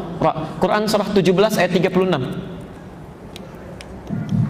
Surah ke-17 Al-Isra ayat 36. Perhatikan kalimatnya. Innas sam'a wal basar. Ya. Sungguh pendengaran dan penglihatan itu. Penglihatan yang dimaksudkan basar itu penglihatan mata fisik. Fisikal sifatnya. Basar. Pelan-pelan. Ini papan tulis, whiteboard, ini spidol, ini mic, itu basar namanya. Ada orang-orang yang nanti saat dihisab di akhirat nanti, itu matanya ditanya oleh Allah. Ditanya oleh Allah. Ya. Kalau dalam bahasa kitanya, apa mata kamu itu tidak pernah difungsikan untuk melihat yang baik-baik? Mata kemana tugasmu? Ya. Saat aku menampakkan orang-orang ke masjid untuk berangkat menunaikan sholat berjamaah, kamu melihat itu, apa kamu tidak lihat? Ya. Saat aku perlihatkan kepadamu mushaf, ya, kenapa kamu tidak bacakan? Kamu tidak respon? Ya. Maka mata akan menjawab, ya Allah saya lihat, tapi pemilik mata saya, pemilik ini, dia tidak merespon apa yang saya lihat. Akan ditanya pelan-pelan, apa yang menyebabkan seseorang, mohon maaf, matanya bisa normal melihat kebaikan tapi tidak bisa mengerjakan kebaikannya, ya. Karena mata hatinya, saya ulang, mata hatinya terkena penyakit, dia tidak bisa memberikan nilai, tidak bisa memberikan respon, ya. Pernah nggak Bapak Ibu punya gambaran begini? Bisa lihat orang pada ke masjid, tiba-tiba hatinya mengatakan cepat, dia sudah ke masjid. Pernah apa begitu ya? Ya. Ibu pernah melihat ketika orang sudah siap-siap taklim berangkat, di hati ada dorongan cepat, dia sudah siap-siap berangkat. Pernah begitu? Ya. Itu namanya basirah. Basirah.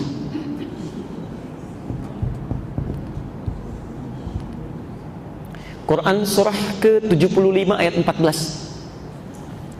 Balil insanu ala nafsihi basirah, bukan basar, ya, bukan basar. Balil insanu ala nafsihi basirah. Bahkan ada dalam diri manusia itu basirah, pandangan hati yang memberikan nilai, ya. Jadi saat mata kita memandang yang baik-baik itu, hatinya akan mengatakan cepat lakukan, ya. Saat matanya memandang yang buruk-buruk, hatinya mengatakan jangan lihat itu buruk, palingkan, ya. Nah, kalau Bapak Ibu masih punya nilai itu, pandangan yang memberikan nilai, disebut dengan basirah, maka normal itu, ya, pandangannya normal, ya. Yang berbahaya, jika ada seseorang makan makanan yang haram, masuk dalam dirinya, dibawa oleh darah, itu menutup basirahnya, Bu, Pak. Jadi terhalang gitu, ya. Mata hatinya nggak bisa lihat. Mata fisiknya bisa lihat, ya. Mata fisiknya bisa lihat, tapi tidak ada pencegahan dalam hatinya, tidak ada suara, ya. Karena itu ketika melihat tayangan yang buruk-buruk, hatinya tidak protes, ya, karena tertutup. Wa ala absarihim ghishawah, dalam hatinya ada penutup, ya. Dia santai saja nonton tayangan buruk, santai. Lihat gambar-gambar jelek, santai. Yang paling berbahaya, kalau terus-terusan ini terjadi, suara hatinya mati, maka inilah awal mula yang melahirkan maksiat. Tiba-tiba pulang dari masjid Anda bayangkan, ya, keluar mulai mau pakai sandal, ini kayaknya yang ini yang punya saya, bukan, kayaknya yang ini nih, bukan, kayaknya yang ini. Dia pakai sandal padahal dia ke masjid tidak menggunakan sandal. Dia pulang bisa bawa sandal orang itu, ya. Karena fungsi hatinya nggak bisa lihat, ya. Sering terjadi saat Ramadan kemarin, itu sering banyak kasus terjadi di satu masjid. Ibu bisa nggak bayangkan orang wudhu sama-sama senyum, tertawa, ya, nyapa juga, ya. Begitu orang lain takbir Allahu Akbar, matanya melihat takbir tapi hatinya nggak bisa. Tiba-tiba dia mundur, tas orang dia bawa jalan, handphone orang dia ambil. Anda bayangkan, ikut itikaf tapi bisa ngambil handphone orang, ikut itikaf bisa nyolong sandal orang. Apa yang salah itu? Itu kalau kebanyakan makan yang haram, kan pencuri itu makanannya haram. Ini semakin banyak yang masuk, semakin tertutup fungsinya itu, ya. Sama dengan telinga juga begitu.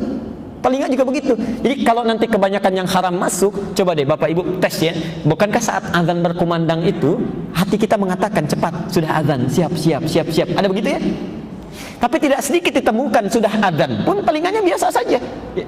Dinasehati malah marah-marah. Itu tadi, yang haram masuk dalam jiwanya, menutup fungsi-fungsi kebaikan-kebaikan dalam dirinya. Hati-hati. Kalau sudah seperti ini, saya mohon cek nanti saat pulang ke rumah, ya. Saat sudah seperti ini, kata Nabi, maka doanya tidak akan pernah terkabulkan. Saya ulang, kalau sudah seperti ini, maka doanya tidak akan pernah terkabulkan. Saya tutup dengan membacakan hadis Nabi SAW. Perhatikan hadisnya. Saya tutup ke ujungnya saja, ya. Thumma dzakara ar-rajula. Kemudian Nabi mengisahkan tentang seorang laki-laki. Yutilu safara. Dia menempuh satu perjalanan panjang menuju Allah. Saya informasikan singkat, kalau ada di antara bapak dan ibu ingin melakukan perjalanan, dilakukan karena Allah, misal umrah, ya, atau mau taklim, ini ikut taklim itu kan karena Allah, ya. Saya sarankan betul di perjalanan itu isi dengan doa. Mintakan kepada Allah. Karena ternyata doa yang dipanjatkan dalam Anda saat bepergian di perjalanan karena Allah itu lebih cepat dikabulkan dibandingkan dengan orang yang diam.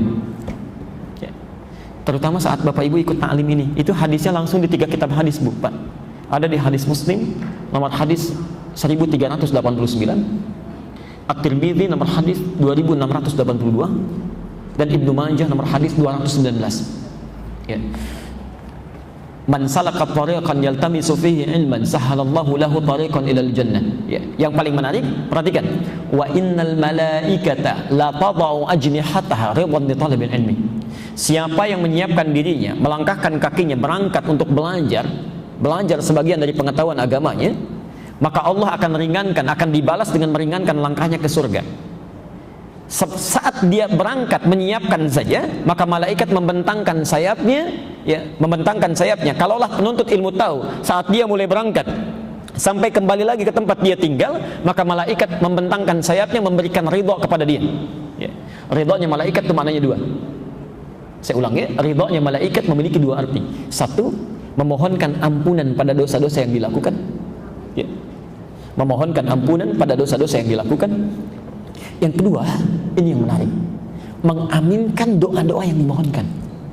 Mengaminkan doa-doa yang dimohonkan. Jadi tolong catat betul di kata-kata saya ini, catat betul. Kalau ibu sedang dalam perjalanan bapak, dalam taklim atau hal yang baik-baik, isilah satu di antara dua. Kalau anda tidak sanggup berdoa dalam kebaikan, minimal isi dengan istighfar. Sayang bu, pak, sayang.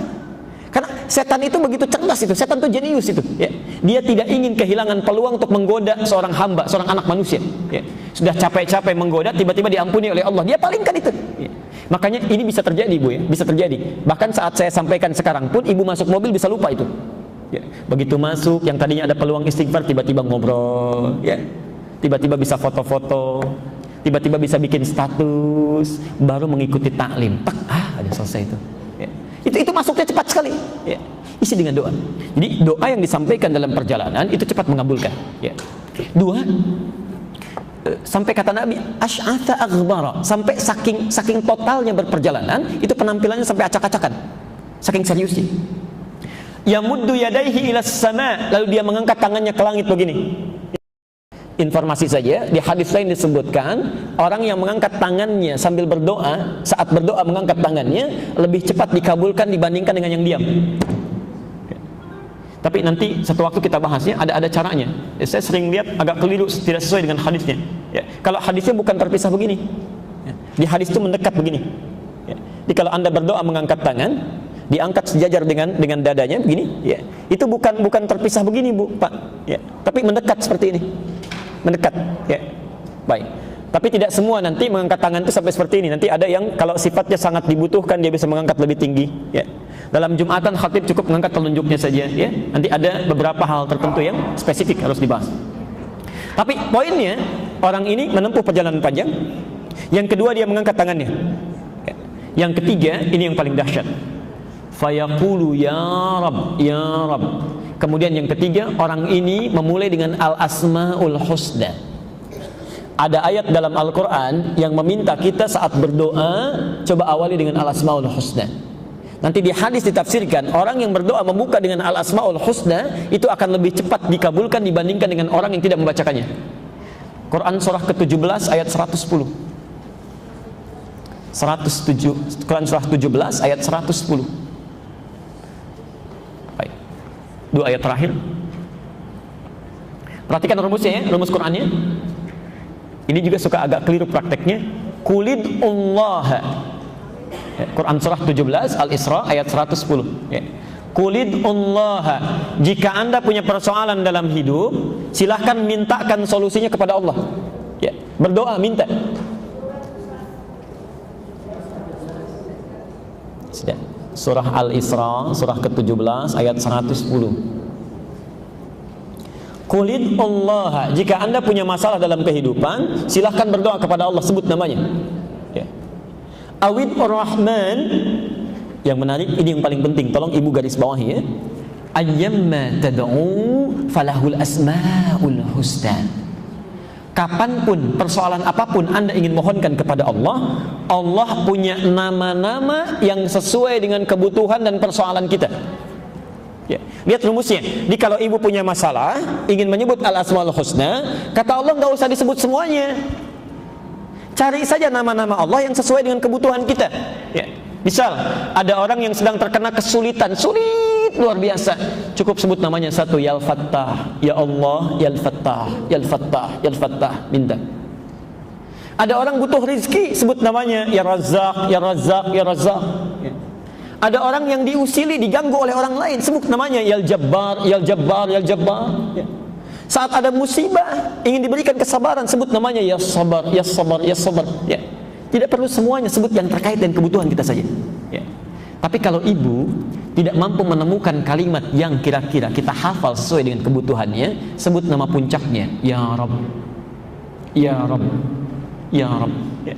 Karena itulah dalam berdoa di Quran seringkali kita menggunakan kalimat Rabb, Rabb, Rabb, Rabb. Ya. Doa paling favorit apa di Quran? Rabbana atina fid dunya hasanah wa fil akhirati hasanah. Itu Al-Baqarah ayat 201 itu ya. Doa apa itu? Doa sapu jagat ya. Doa sapu jagat, ada doa sapu nggak ada jagatnya, ada doa jagat nggak ada sapunya. Cuma orang kita aja yang tahu itu ya. Baik, kembalikan pelan-pelan kita akhiri. Orang ini melakukan ketiganya, menempuh perjalanan panjang, mengangkat tangannya, dan yang terakhir menyebut puncak al-asmaul husna, ya Rabb, ya Rabb. Yang mengejutkan dikomentari oleh Nabi, anna yustajabu lidzalik. Doanya mustahil akan terjawab. Mustahil akan terjawab. Kenapa? Maaf, famat'amu haramun. Karena makanan yang masuk ke dalam mulutnya itu haram. Wa mashrabu haramun, minumannya haram.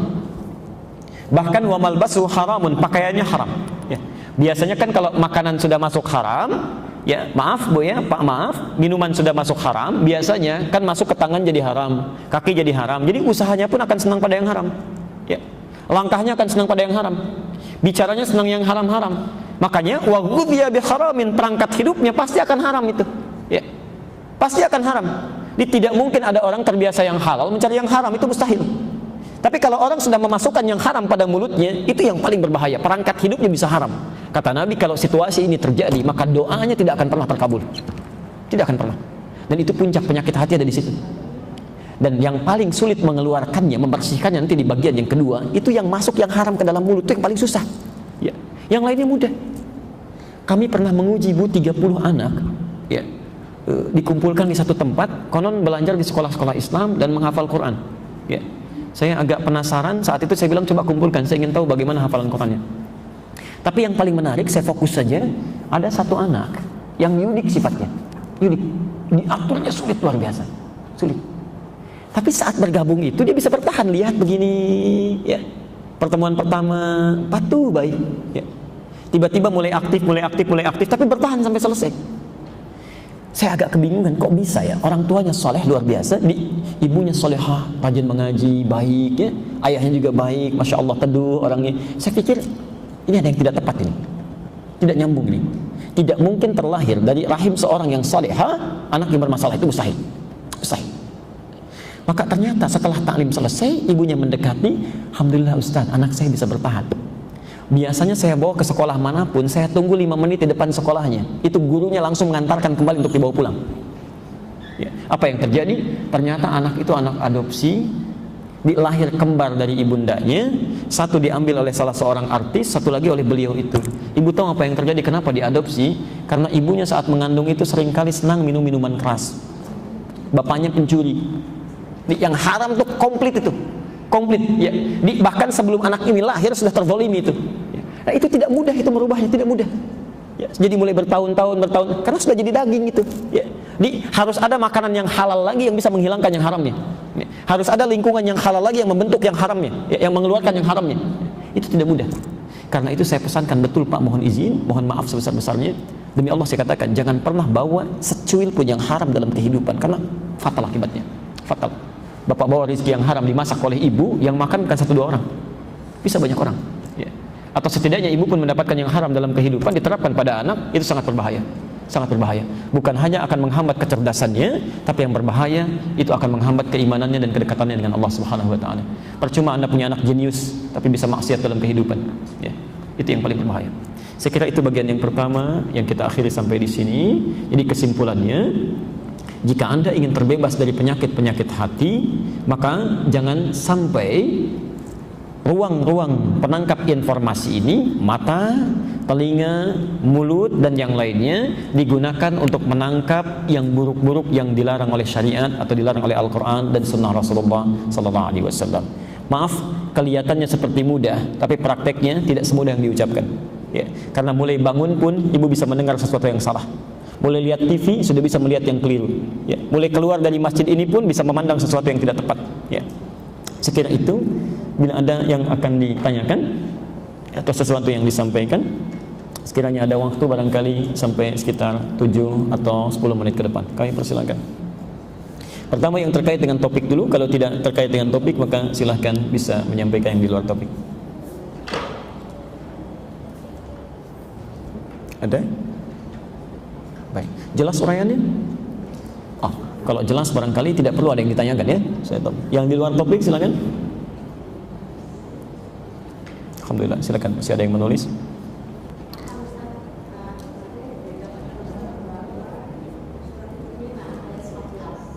Surah? Oh iya.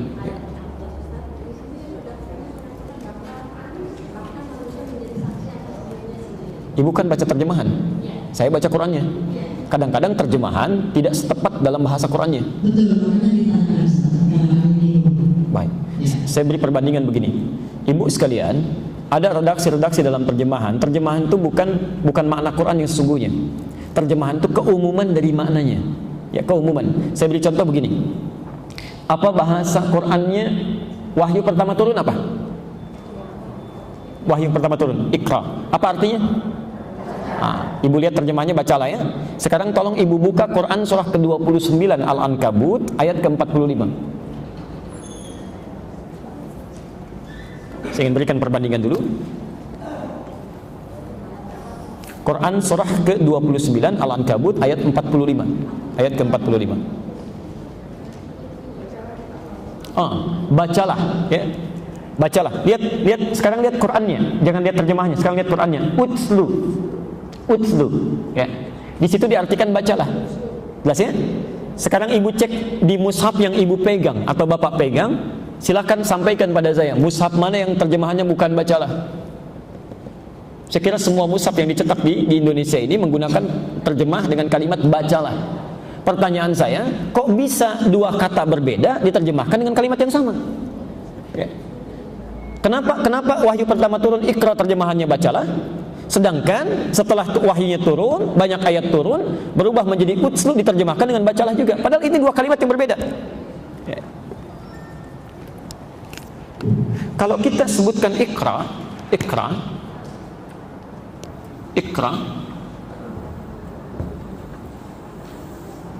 pelan-pelan, itu asalnya dari kata qiraah.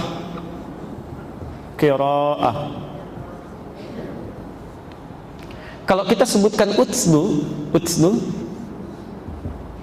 ma uhya ilaika minal kitab, asalnya dari kata tilawah.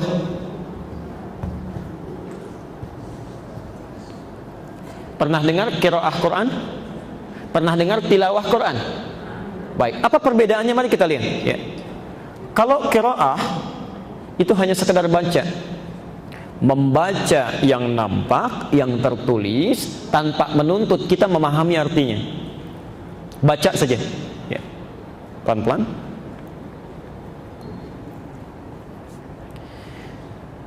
Tapi kalau disebutkan tilawah ini utslu, itu artinya punya tiga makna, tiga arti. Satu, baca seperti qiraah, baca. Yang kedua, pahami apa yang dibaca. Bukan sekedar baca, pahami apa yang dibaca. Yang ketiga, amalkan apa yang telah dipahami itu. Baca, pahami, amalkan. Kenapa wahyu pertama turun itu menggunakan kalimat qiraah, Iqra, bukan tilawah? Karena Nabi Muhammad SAW itu jangankan memahami, baca saja nggak bisa. Ya. Karena itu dalam bahasa Arabnya litta'kidi ummiyati Muhammad sallallahu alaihi wasallam. Kalimat Iqra diturunkan untuk menegaskan bahwa Nabi Muhammad itu ummi sifatnya. Ummi, jangankan paham, baca aja. Makanya saat dimintakan Iqra, kata Jibril, kata Nabi Muhammad, "Ma'ana biqari, saya nggak bisa baca." Ya. Ini jangankan paham, baca aja nggak bisa. Kalau kalimat Qur'annya menggunakan kata utslu, itu salah Qur'annya. Salah Qur'annya. Itu menandakan Nabi bisa baca. Ya. Jelas sampai sini? Tapi ketika Nabi membacakan karena Allah, kata Jibril, Iqra bismi rabbikal ladzi khalaq. Muhammad, jangan baca karena kamu nggak bisa baca. Jangan baca karena tidak ada guru yang pernah mengajari engkau membaca. Bacakan, lakukan karena Allah yang menciptakan engkau saja begitu mudah, apalagi hanya menjadikan engkau bisa mengikuti bacaan. Maka Nabi Muhammad lakukan karena Allah, yakin dengan Allah, maka tiba-tiba yang dibacakan oleh Jibril bisa diikuti. Allahu Akbar. Saking lancarnya, Bu, itu ingin cepat-cepat mengucapkannya. Ya. Sampai turun nanti Quran surah 75 di ayat ke-16 sampai 18-nya. Ya. La tuharrik bihi lisanaka lita'jala bi. Inna 'alaina jam'ahu wa qur'ana. Fa idza qara'nahu fattabi' qur'ana. Muhammad, jangan cepat-cepat menggerakkan lisanmu ingin cepat mengikuti bacaannya. Ya. Kamu lakukan saja, ikuti bacaannya Jibril itu, kami tanamkan Quran dalam jiwamu. Ya. Baik, nanti lain waktu kita bahas bagaimana petunjuk di Quran, cara belajar cepat mendapatkan ilmu. Ya. Ya. Lakukan karena Allah, maka ibu akan dapatkan sesuatu yang sangat luar biasa. Ya. Saya ulang ke sini. Tapi ketika wahyunya sudah turun, sudah terkumpul, ya, muncul perintah-perintah untuk ibadah, ya, sudah terbiasa mendekat kepada Allah, ternyata kalimatnya berubah dari ikra menjadi utlu, dari qiraah menjadi tilawah. Pelan-pelan. Ketika turun perintah solat, sudah terbiasa baca, turun perintah solat, maka kalimat untuk memulai solat itu tidak diawali dengan ikra tapi utlu. Coba cek ayat itu kan tentang solat tuh. Utlu ma uhiya ilaika minal kitab wa aqimis shalah. Inna salata tanha anil fahsya'i wal munkar. Lihat cara menerjemahkannya. Sebelum Anda salat, kata Quran, baca dulu bacaan-bacaan salat, pahami dulu bacaan-bacaannya, pahami apa yang nanti akan dibacakan dalam salat, ya. Setelah paham itu silahkan salat, tunaikan salat, ya. Nah, salat yang dipahami bacaannya itu, dimengerti apa yang diungkapkan itu yang melahirkan kekhusyuan sehingga berdampak diri kita tercegah dari perbuatan keji dan mungkar. Ya, karena paham yang dibaca. Jadi kalau orang paham bacaan sholat, misal Ibu Abu Bakar saja saat takbir itu saking pahamnya dengan bacaan Allahu Akbar sampai gemetaran tangannya, ya, gemetaran. Karena saking pahamnya dengan kalimat akbar, beliau takut saat bertakbir itu membawa kata kabir, ya, kemegahan dalam dirinya. Ya. Kalau orang paham dengan kalimat Allahumma ba'id baini wa baina khataaya, itu bisa menangis bercucuran air mata karena dia sedang bertobat itu. Ya. Itu kalimat utlu, karena itu menggunakan kata tilawah. Tilawah itu baca, pahami, amalkan. Itulah sebabnya ayat ini sekaligus menjadi sindiran bagi umumnya orang-orang yang sholat. Kata Quran, kalau dalam bahasa bebasnya, bahkan umumnya orang sholat tidak paham, tidak mengerti apa yang dibaca dan dilakukan dalam sholatnya. Bagaimana bisa khusyuk sholat kita kalau nggak ngerti? Coba cek. Ya. Tapi poin yang mau saya sampaikan, ada perbedaan di antara dua kata ini. Ini poinnya. Ya. Makanya orang tua kita dulu itu selalu mengarahkan pada tilawah, Bu, bukan qiraah. Coba cek, kalau ada acara-acara itu kan, ya, qori'nya bacakan Qur'annya, di sampingnya kan suka ada siapa? Sari tilawah kan, ya, Bu Sari bacakan tilawah menjadi sari tilawah, ya. Dalam bahasa Arab nggak ada sari tilawah, yang ada tilawah saja, ya. Barangkali yang membacakan dulunya Bu Sari jadi sari tilawah. Baik. Nah, kembalikan kepada pertanyaan Ibu, kalimat yang tepat tadi balil insanu ala nafsihi basirah. Bahkan dalam diri manusia itu sebetulnya ada pandangan hati, ya, yang bisa menampakkan kebenaran. Nah, itu yang diartikan di terjemah tadi, kebenaran itu yang akan menjadi saksi di akhirat nanti. Itu maksudnya, ya. Jadi ketika seseorang misalnya mengingkari perbuatannya, lisannya nggak akan bicara. Yang bicara itu nanti perangkat tubuhnya, dirinya. Misal di surat Yasin seringkali kita dengarkan, ya. Maaf, saya mau tanya dulu, kalau di dunia kita sekarang kalau orang ditersangkakan itu dengan berapa alat bukti? KPK menetapkan tersangka, polisi menetapkan tersangka, berapa alat bukti? Minimal 2 alat bukti. 2 alat bukti. 2 alat bukti yang kuat jadi tersangka. Allah akan mentersangkakan seseorang justru minimal dengan 2 alat bukti. Ini sudah hukum kehidupan.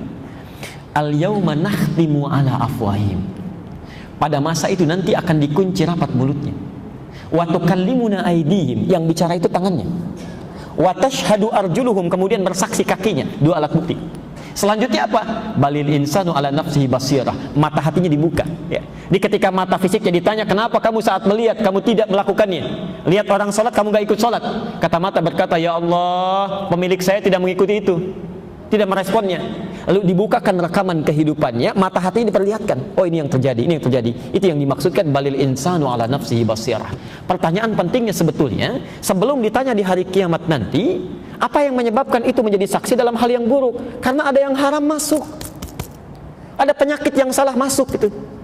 Karena itu supaya dia tidak jadi saksi akan keburukan kita, mata fisik jangan lihat yang jelek. Itu maksudnya. Ya. Mulut jangan memasukkan yang haram, itu poinnya. Ya. Ibu yakin nggak kalau sekarang ada kamera itu? Yakin itu sedang disorot, gitu ya. Baik. Semakin canggih kamera, itu semakin tidak kelihatan. Ya. Saya kemarin diskusi dengan beberapa analis. Ya. Sekarang ada kecenderungan katanya Pak Ustadz, ada kecenderungan para ibu-ibu itu suka memoto suaminya. Suka dikirim kalau beraktivitas, sekali jepret berapa dilihat dia, ya. Dan tidak kelihatan. Saya bilang ada kamera yang sangat canggih. Hukum kamera itu semakin canggih semakin tidak kelihatan, semakin nggak nampak. Itu kamera Allah. Ya. Saking canggihnya nggak bisa lihat. Tapi nanti akan ditampakkan. Jangankan yang zahir, yang batin dalam diri seseorang itu bisa dibuka. Ya. Saya mau tanya begini. Ya. Mungkin tidak ada satu tayangan, misal baik tayangan ta'lim atau film keislaman dan sebagainya, ditampilkan menjadi tontonan kalau tayangannya masih tidak bagus, mungkin tidak? Tidak mungkin. Ada sensor dulu ya. Ya. Gerakan yang tidak bagus, sensor, buang ya. Suara yang tidak jelas, dubbing supaya kedengaran bagus kan? Baik. Kenapa Anda tidak sensor film kehidupan kita sebelum diputar di akhirat nanti? Sensor dari sekarang. Barangkali ada gerakan-gerakan yang tidak bagus, sadar kita ada yang salah, ya. Ada kata-kata yang harus didubbing. Barangkali lewat lisan itu ibunda Anda pernah menangis dulu, yang belum sempat termaafkan itu, saking meninggalnya, saking parahnya kemudian meninggal dunia, Anda belum sempat minta maaf. Hati-hati, kalau dalam hidupnya sudah belum sempat berbakti, masa saat meninggalnya pun belum sempat berbakti juga? Masih diberi kesempatan, ayo dubbing dari sekarang, ya.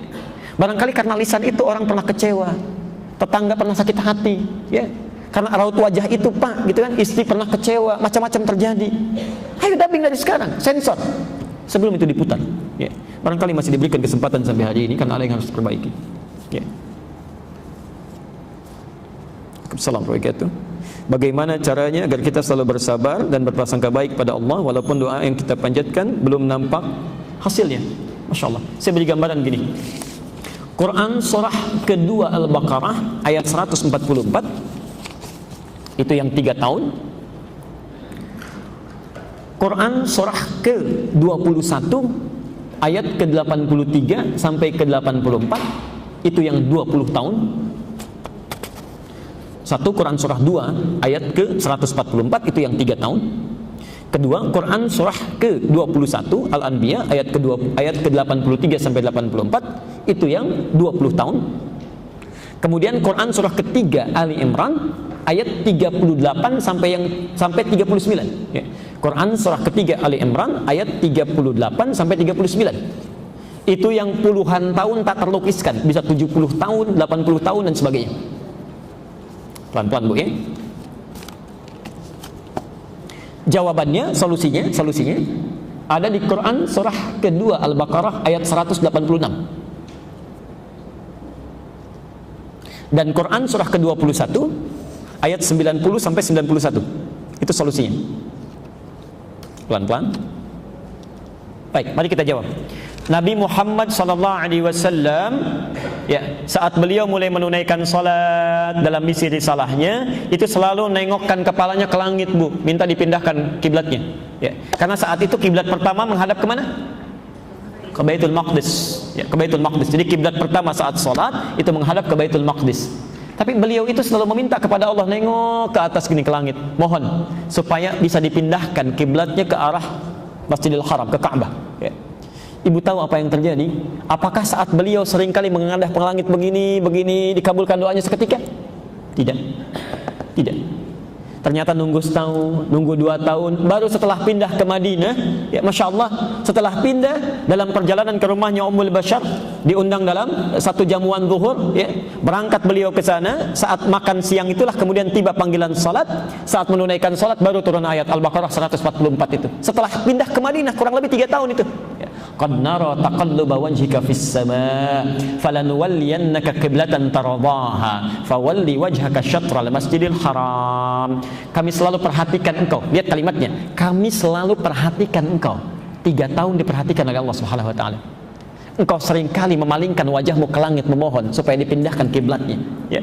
Fawalli wajhaka syatral masjidil haram. Mulai sekarang silahkan palingkan dirimu, pindahkan kiblatnya ke arah Masjidil Haram. Maka berputarlah salatnya 180 derajat begini, berputar, ya, dan diikuti oleh para sahabat. Sampai hari ini tempat itu kemudian dikenal dengan Masjid Kiblatain. Ya, Masjid Kiblatain. Pelan-pelan. Jadi Nabi berdoa baru dikabulkan setelah berapa lama? 3 tahun. Nabi Ayyub alaihi salam sakit luar biasa, diuji dengan luar biasa, penyakit yang tidak pernah diderita orang sebelumnya, tidak akan dialami orang setelahnya. Ya. Istrinya mengatakan, kalau dalam bahasa kita papa kan Nabi Rasul. Nabi Rasul. Angkat tangan bermohon kepada Allah, mintakan. Bukankah doa Nabi akan cepat dijawab? Apa kata Ayub? Kalau dalam bahasa kita, berapa lama kita mendapati kesenangan? Kata istrinya kurang lebih 20 tahun. Berapa lama kita diuji dengan seperti ini? Saya sakit, ya, kita kehilangan harta benda. Kata istrinya beberapa tahun. Ya, kalau beberapa tahun itu ukurannya barangkali 7 tahun, 8 tahun, sabar itu. Ya. Kata Ayub, nanti saja. Kalau sudah masa sakit ujian ini sama dengan masa senangnya sama-sama 20 tahun, baru saya akan mengangkat tangan bermohon pada Allah Subhanahu wa taala. Malu rasanya diberikan kesenangan 20 tahun, diuji beberapa tahun, langsung mengeluh kepada Allah. Nanti kalau sudah tiba masanya sama-sama seperti itu, baru saya minta. 20 tahun berdoa dikabulkan. Wa ayyuba idnada rabbahu rabbi anni masani yadhurru wa anta arhamar rahimin fastajabna, dijawab 20 tahun. Nabi Zakaria menikah, berumah tangga, belum memiliki keturunan. Tapi Masya Allah, tidak pernah putus asa, berdoa sampai dikatakan di surah Maryam itu dari ayat 3 sampai dengan nanti puncaknya ayat 13 setelah lahirnya Yahya, itu kata beliau, saya tidak pernah putus berdoa, ya Allah, wasta'ala ra'sus syaiba, sampai rambut saya memutih, beruban, fisiknya sudah lemah. Ibu bisa terbayang nggak? Ada orang berdoa terus sampai fisiknya sudah semakin lemah, rambutnya sudah beruban. Artinya berapa tahun itu berdoa tuh? Belum terkabulkan. Baru dikabulkan ketika beliau merawat Maryam mihrab, berdoa kepada Allah di Ali Imran Quran surah 38 ayat 39 itu. Baru dikabulkan setelah puluhan tahun. Ibu bisa bayangkan, ada Nabi Rasul 3 tahun, puluhan tahun berdoa tidak putus asa, baru dikabulkan. Ya. Ada orang bukan Nabi, bukan Rasul, baru 3 hari berdoa ingin cepat dikabulkan. Quran surah 2 ayat 155, Al-Baqarah 155. Quran surah 2 Al-Baqarah ayat 155, 155. Nanti ditutup, baru terakhir baru saya jawab rasionalitas doanya. Pelan-pelan. Posisi sebelah kiri paling atas. Wala nabluwannakum bisyai'. Lihat persamaannya.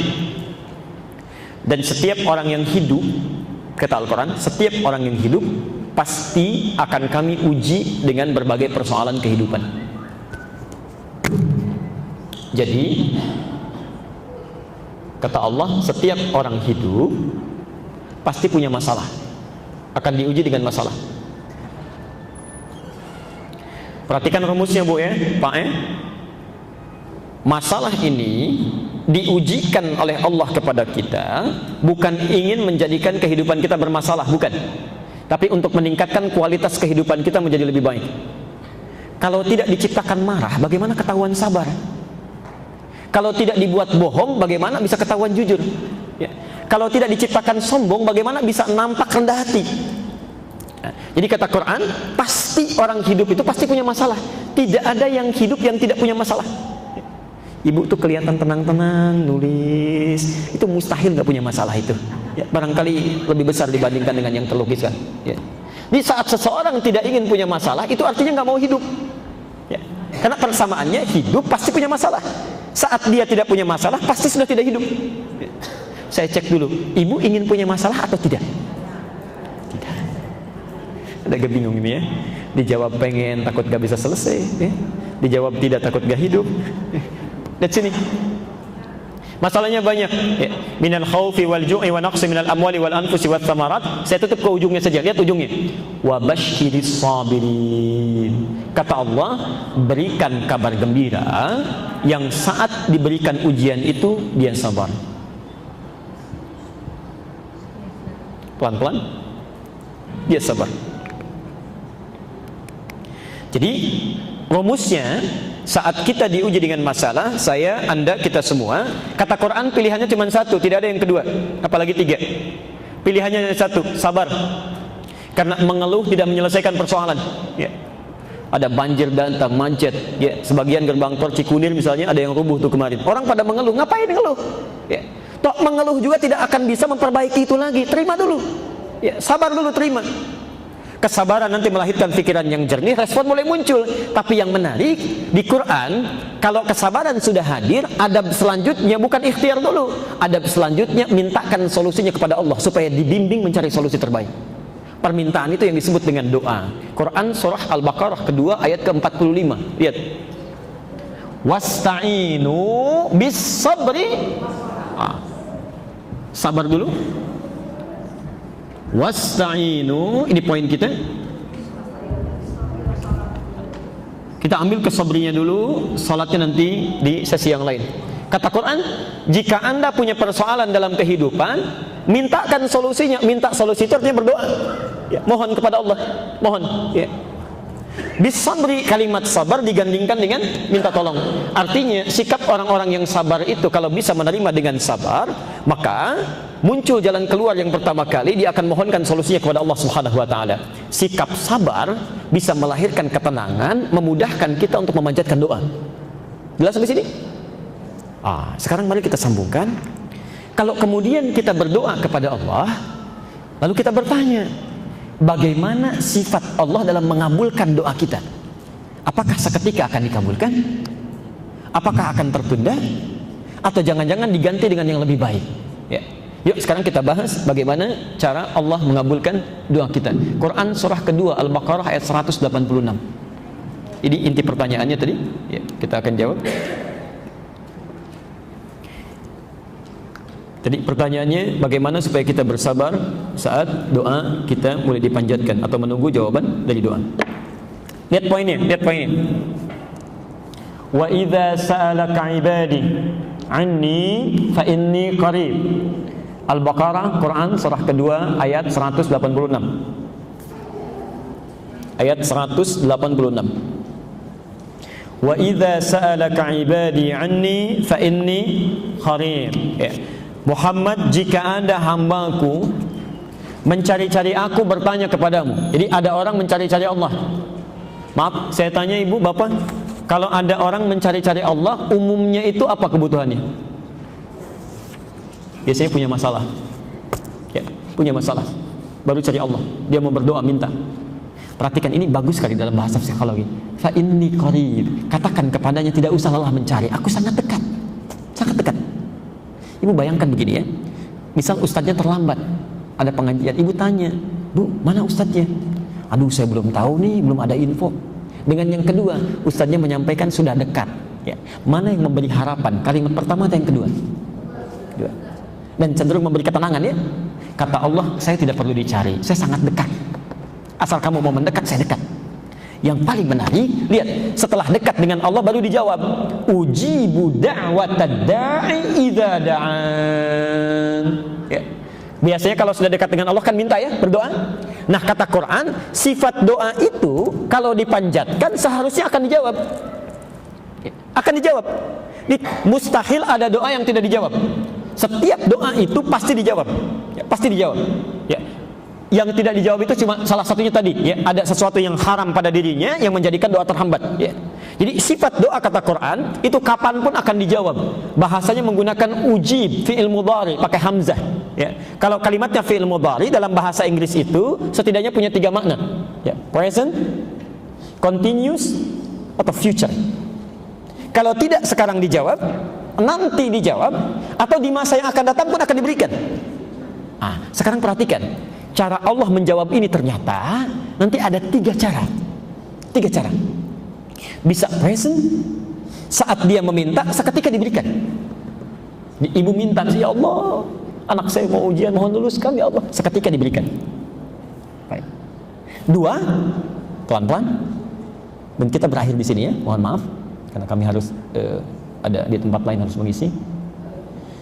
Kata Quran, Allah akan memberikan jawaban doa saat kita sanggup untuk menerimanya. Ya. Yang pertama langsung diberikan. Yang kedua ditunda sampai kita sanggup menerima apa yang kita mohonkan. Ya. Saya berikan ilustrasinya begini. Ibu punya anak SD, masih baru masuk SD kelas 1. Lihat teman-teman di sekitar yang sudah senior dibandingkan anak ibu itu sudah punya motor. Lantas anak ibu meminta anak bapak supaya bisa dibelikan motor. Anda punya kemampuan, dibelikan tidak? Tidak. Umumnya tidak. Umumnya tidak. Akan ditunda itu sampai dia sanggup untuk bisa menaikinya. Siap. Nah, ada sifat doa begitu. Kadang-kadang saat dimintakan menurut Allah, kamu jangan dulu. Ya Allah, saya butuh kendaraan ya Allah, ya, supaya dengan kendaraan itu hamba bisa lebih mudah mengikuti taklim, salat berjamaah. Kata Allah, jangan dulu sekarang, karena iman kamu belum kuat, masih naik turun. Nanti begitu punya kendaraan mulai muncul riya, amal kamu bisa habis. Ya. Wah, kalau dulu kan tinggal jalan, begitu punya motor, den, ya, baru berangkat masjid diputar-putar komplek tetangga itu ya, nggak tahu tetangganya sedang ke Bandung itu, pahalanya habis. 3, Allah akan mengganti, ini poin pentingnya, mengganti apa yang diinginkan dengan apa yang dibutuhkan. Allah mengganti apa yang diinginkan dengan apa yang dibutuhkan. Kadang-kadang keinginan kita itu beda dengan kebutuhan kita. Karena itu saat kita meminta sesuatu, ini seringkali tidak sadar bahwa sebetulnya yang dimintakan itu sudah dikabulkan, cuma kita tidak sadar. Lebih baik sesuai dengan kemaslahatan hidup kita. Ingat, pengabulan doa itu bersanding dengan kebutuhan bukan keinginan. Ya. Nah sekarang, bagaimana sikap kita kalau ternyata apa yang dimohonkan ini nampak belum terkabul seketika? Sama seperti Nabi meminta dikabulkan 3 tahun kemudian, Nabi Ayub 20 tahun kemudian, Nabi Zakaria puluhan tahun kemudian. Karena menurut Allah Nabi saja belum siap sekarang, nanti ada tahapan-tahapan. Ya, barangkali kamu belum banyak berdoa, sekarang kamu banyak berdoa, pahala datang. Ya, dengan banyak berdoa tahajudnya jadi lebih rajin. Ya, bukankah kalau sudah punya masalah tahajudnya jadi rajin? Ya, puasanya meningkat, baca Qurannya nambah. Ya, itu di Quran surah ke-70 ayat 19 sampai 23. Itu kata Quran begitu tuh. Ada yang demikian. Ya, di Allah kadang-kadang biarkan itu supaya pahala berkumpul. Ya, tapi yang menarik, cara kita menyikapinya itu tidak mudah. Kadang-kadang naik turun. Apa Allah tidak mengabulkan juga ya? Nah, kita tutup. Kalau dalam suasana demikian, maka Allah berikan jawaban di Quran surah kedua Al-Baqarah ayat 216. Ini pamungkasnya. Ya, Quran surah kedua ayat 216. Posisi sebelah kiri paling atas. Sudah? Kutiba alaikumul qitalu wa huwa kurhul lakum. Jika Anda punya persoalan serius dalam kehidupan, ya, saya ulang. Kata Allah, diwajibkan bagi kalian itu berperang, memerangi diri. Ya. Ayat itu sedang berbicara tentang konteks jihad fisik, ya, konteks peperangan. Ya. Tapi ulama tafsir memahaminya dengan lebih luas. Ya. Perang yang paling sulit itu bukan memerangi musuh yang nampak, ya, tapi memerangi keadaan diri kita yang tidak stabil. Ya.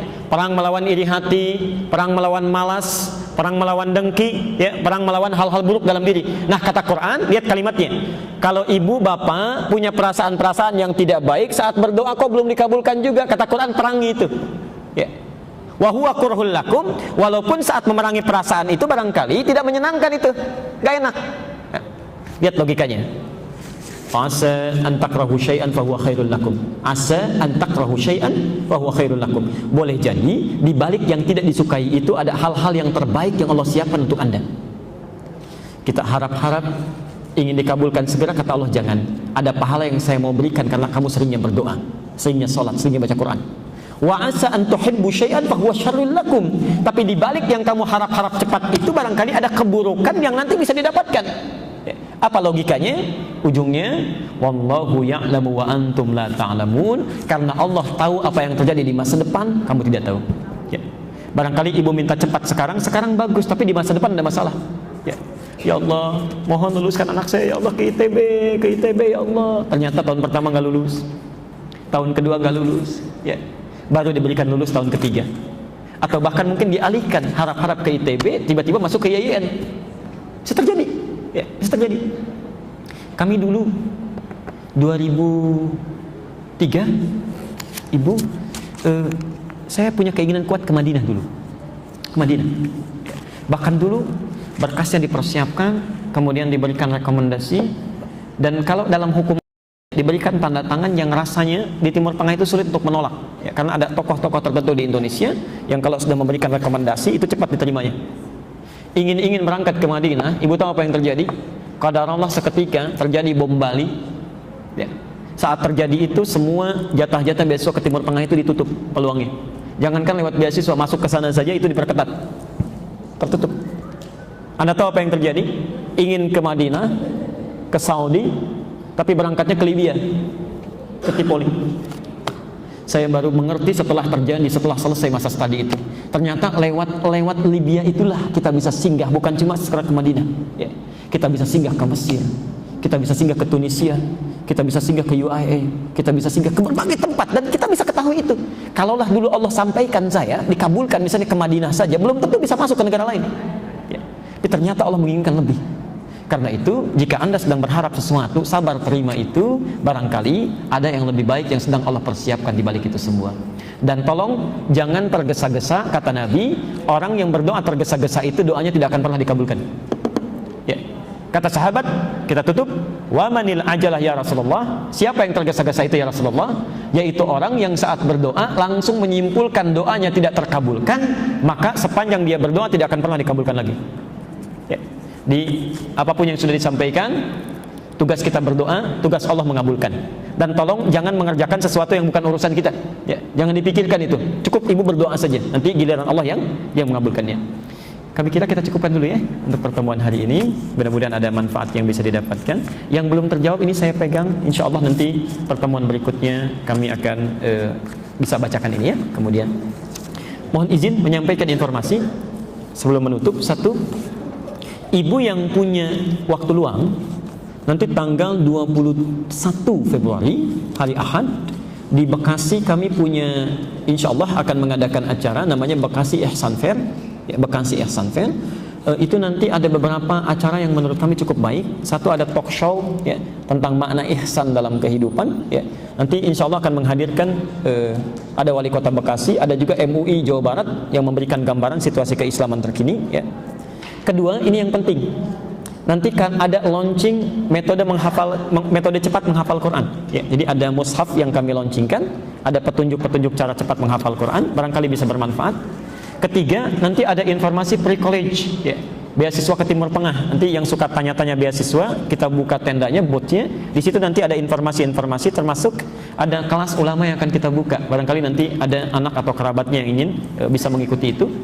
Dan yang terakhir, ada bot tentang materi talim yang bisa diambil, di-copy, di-download secara gratis nanti, ya, bisa didapatkan. Kami kira itu saja. Terima kasih. Subhanakallahumma wa bihamdika asyhadu an la ilaha illa anta astaghfiruka wa atubu ilaik. Wa akhiru da'wana alhamdulillahirabbil alamin. Assalamualaikum warahmatullahi wabarakatuh.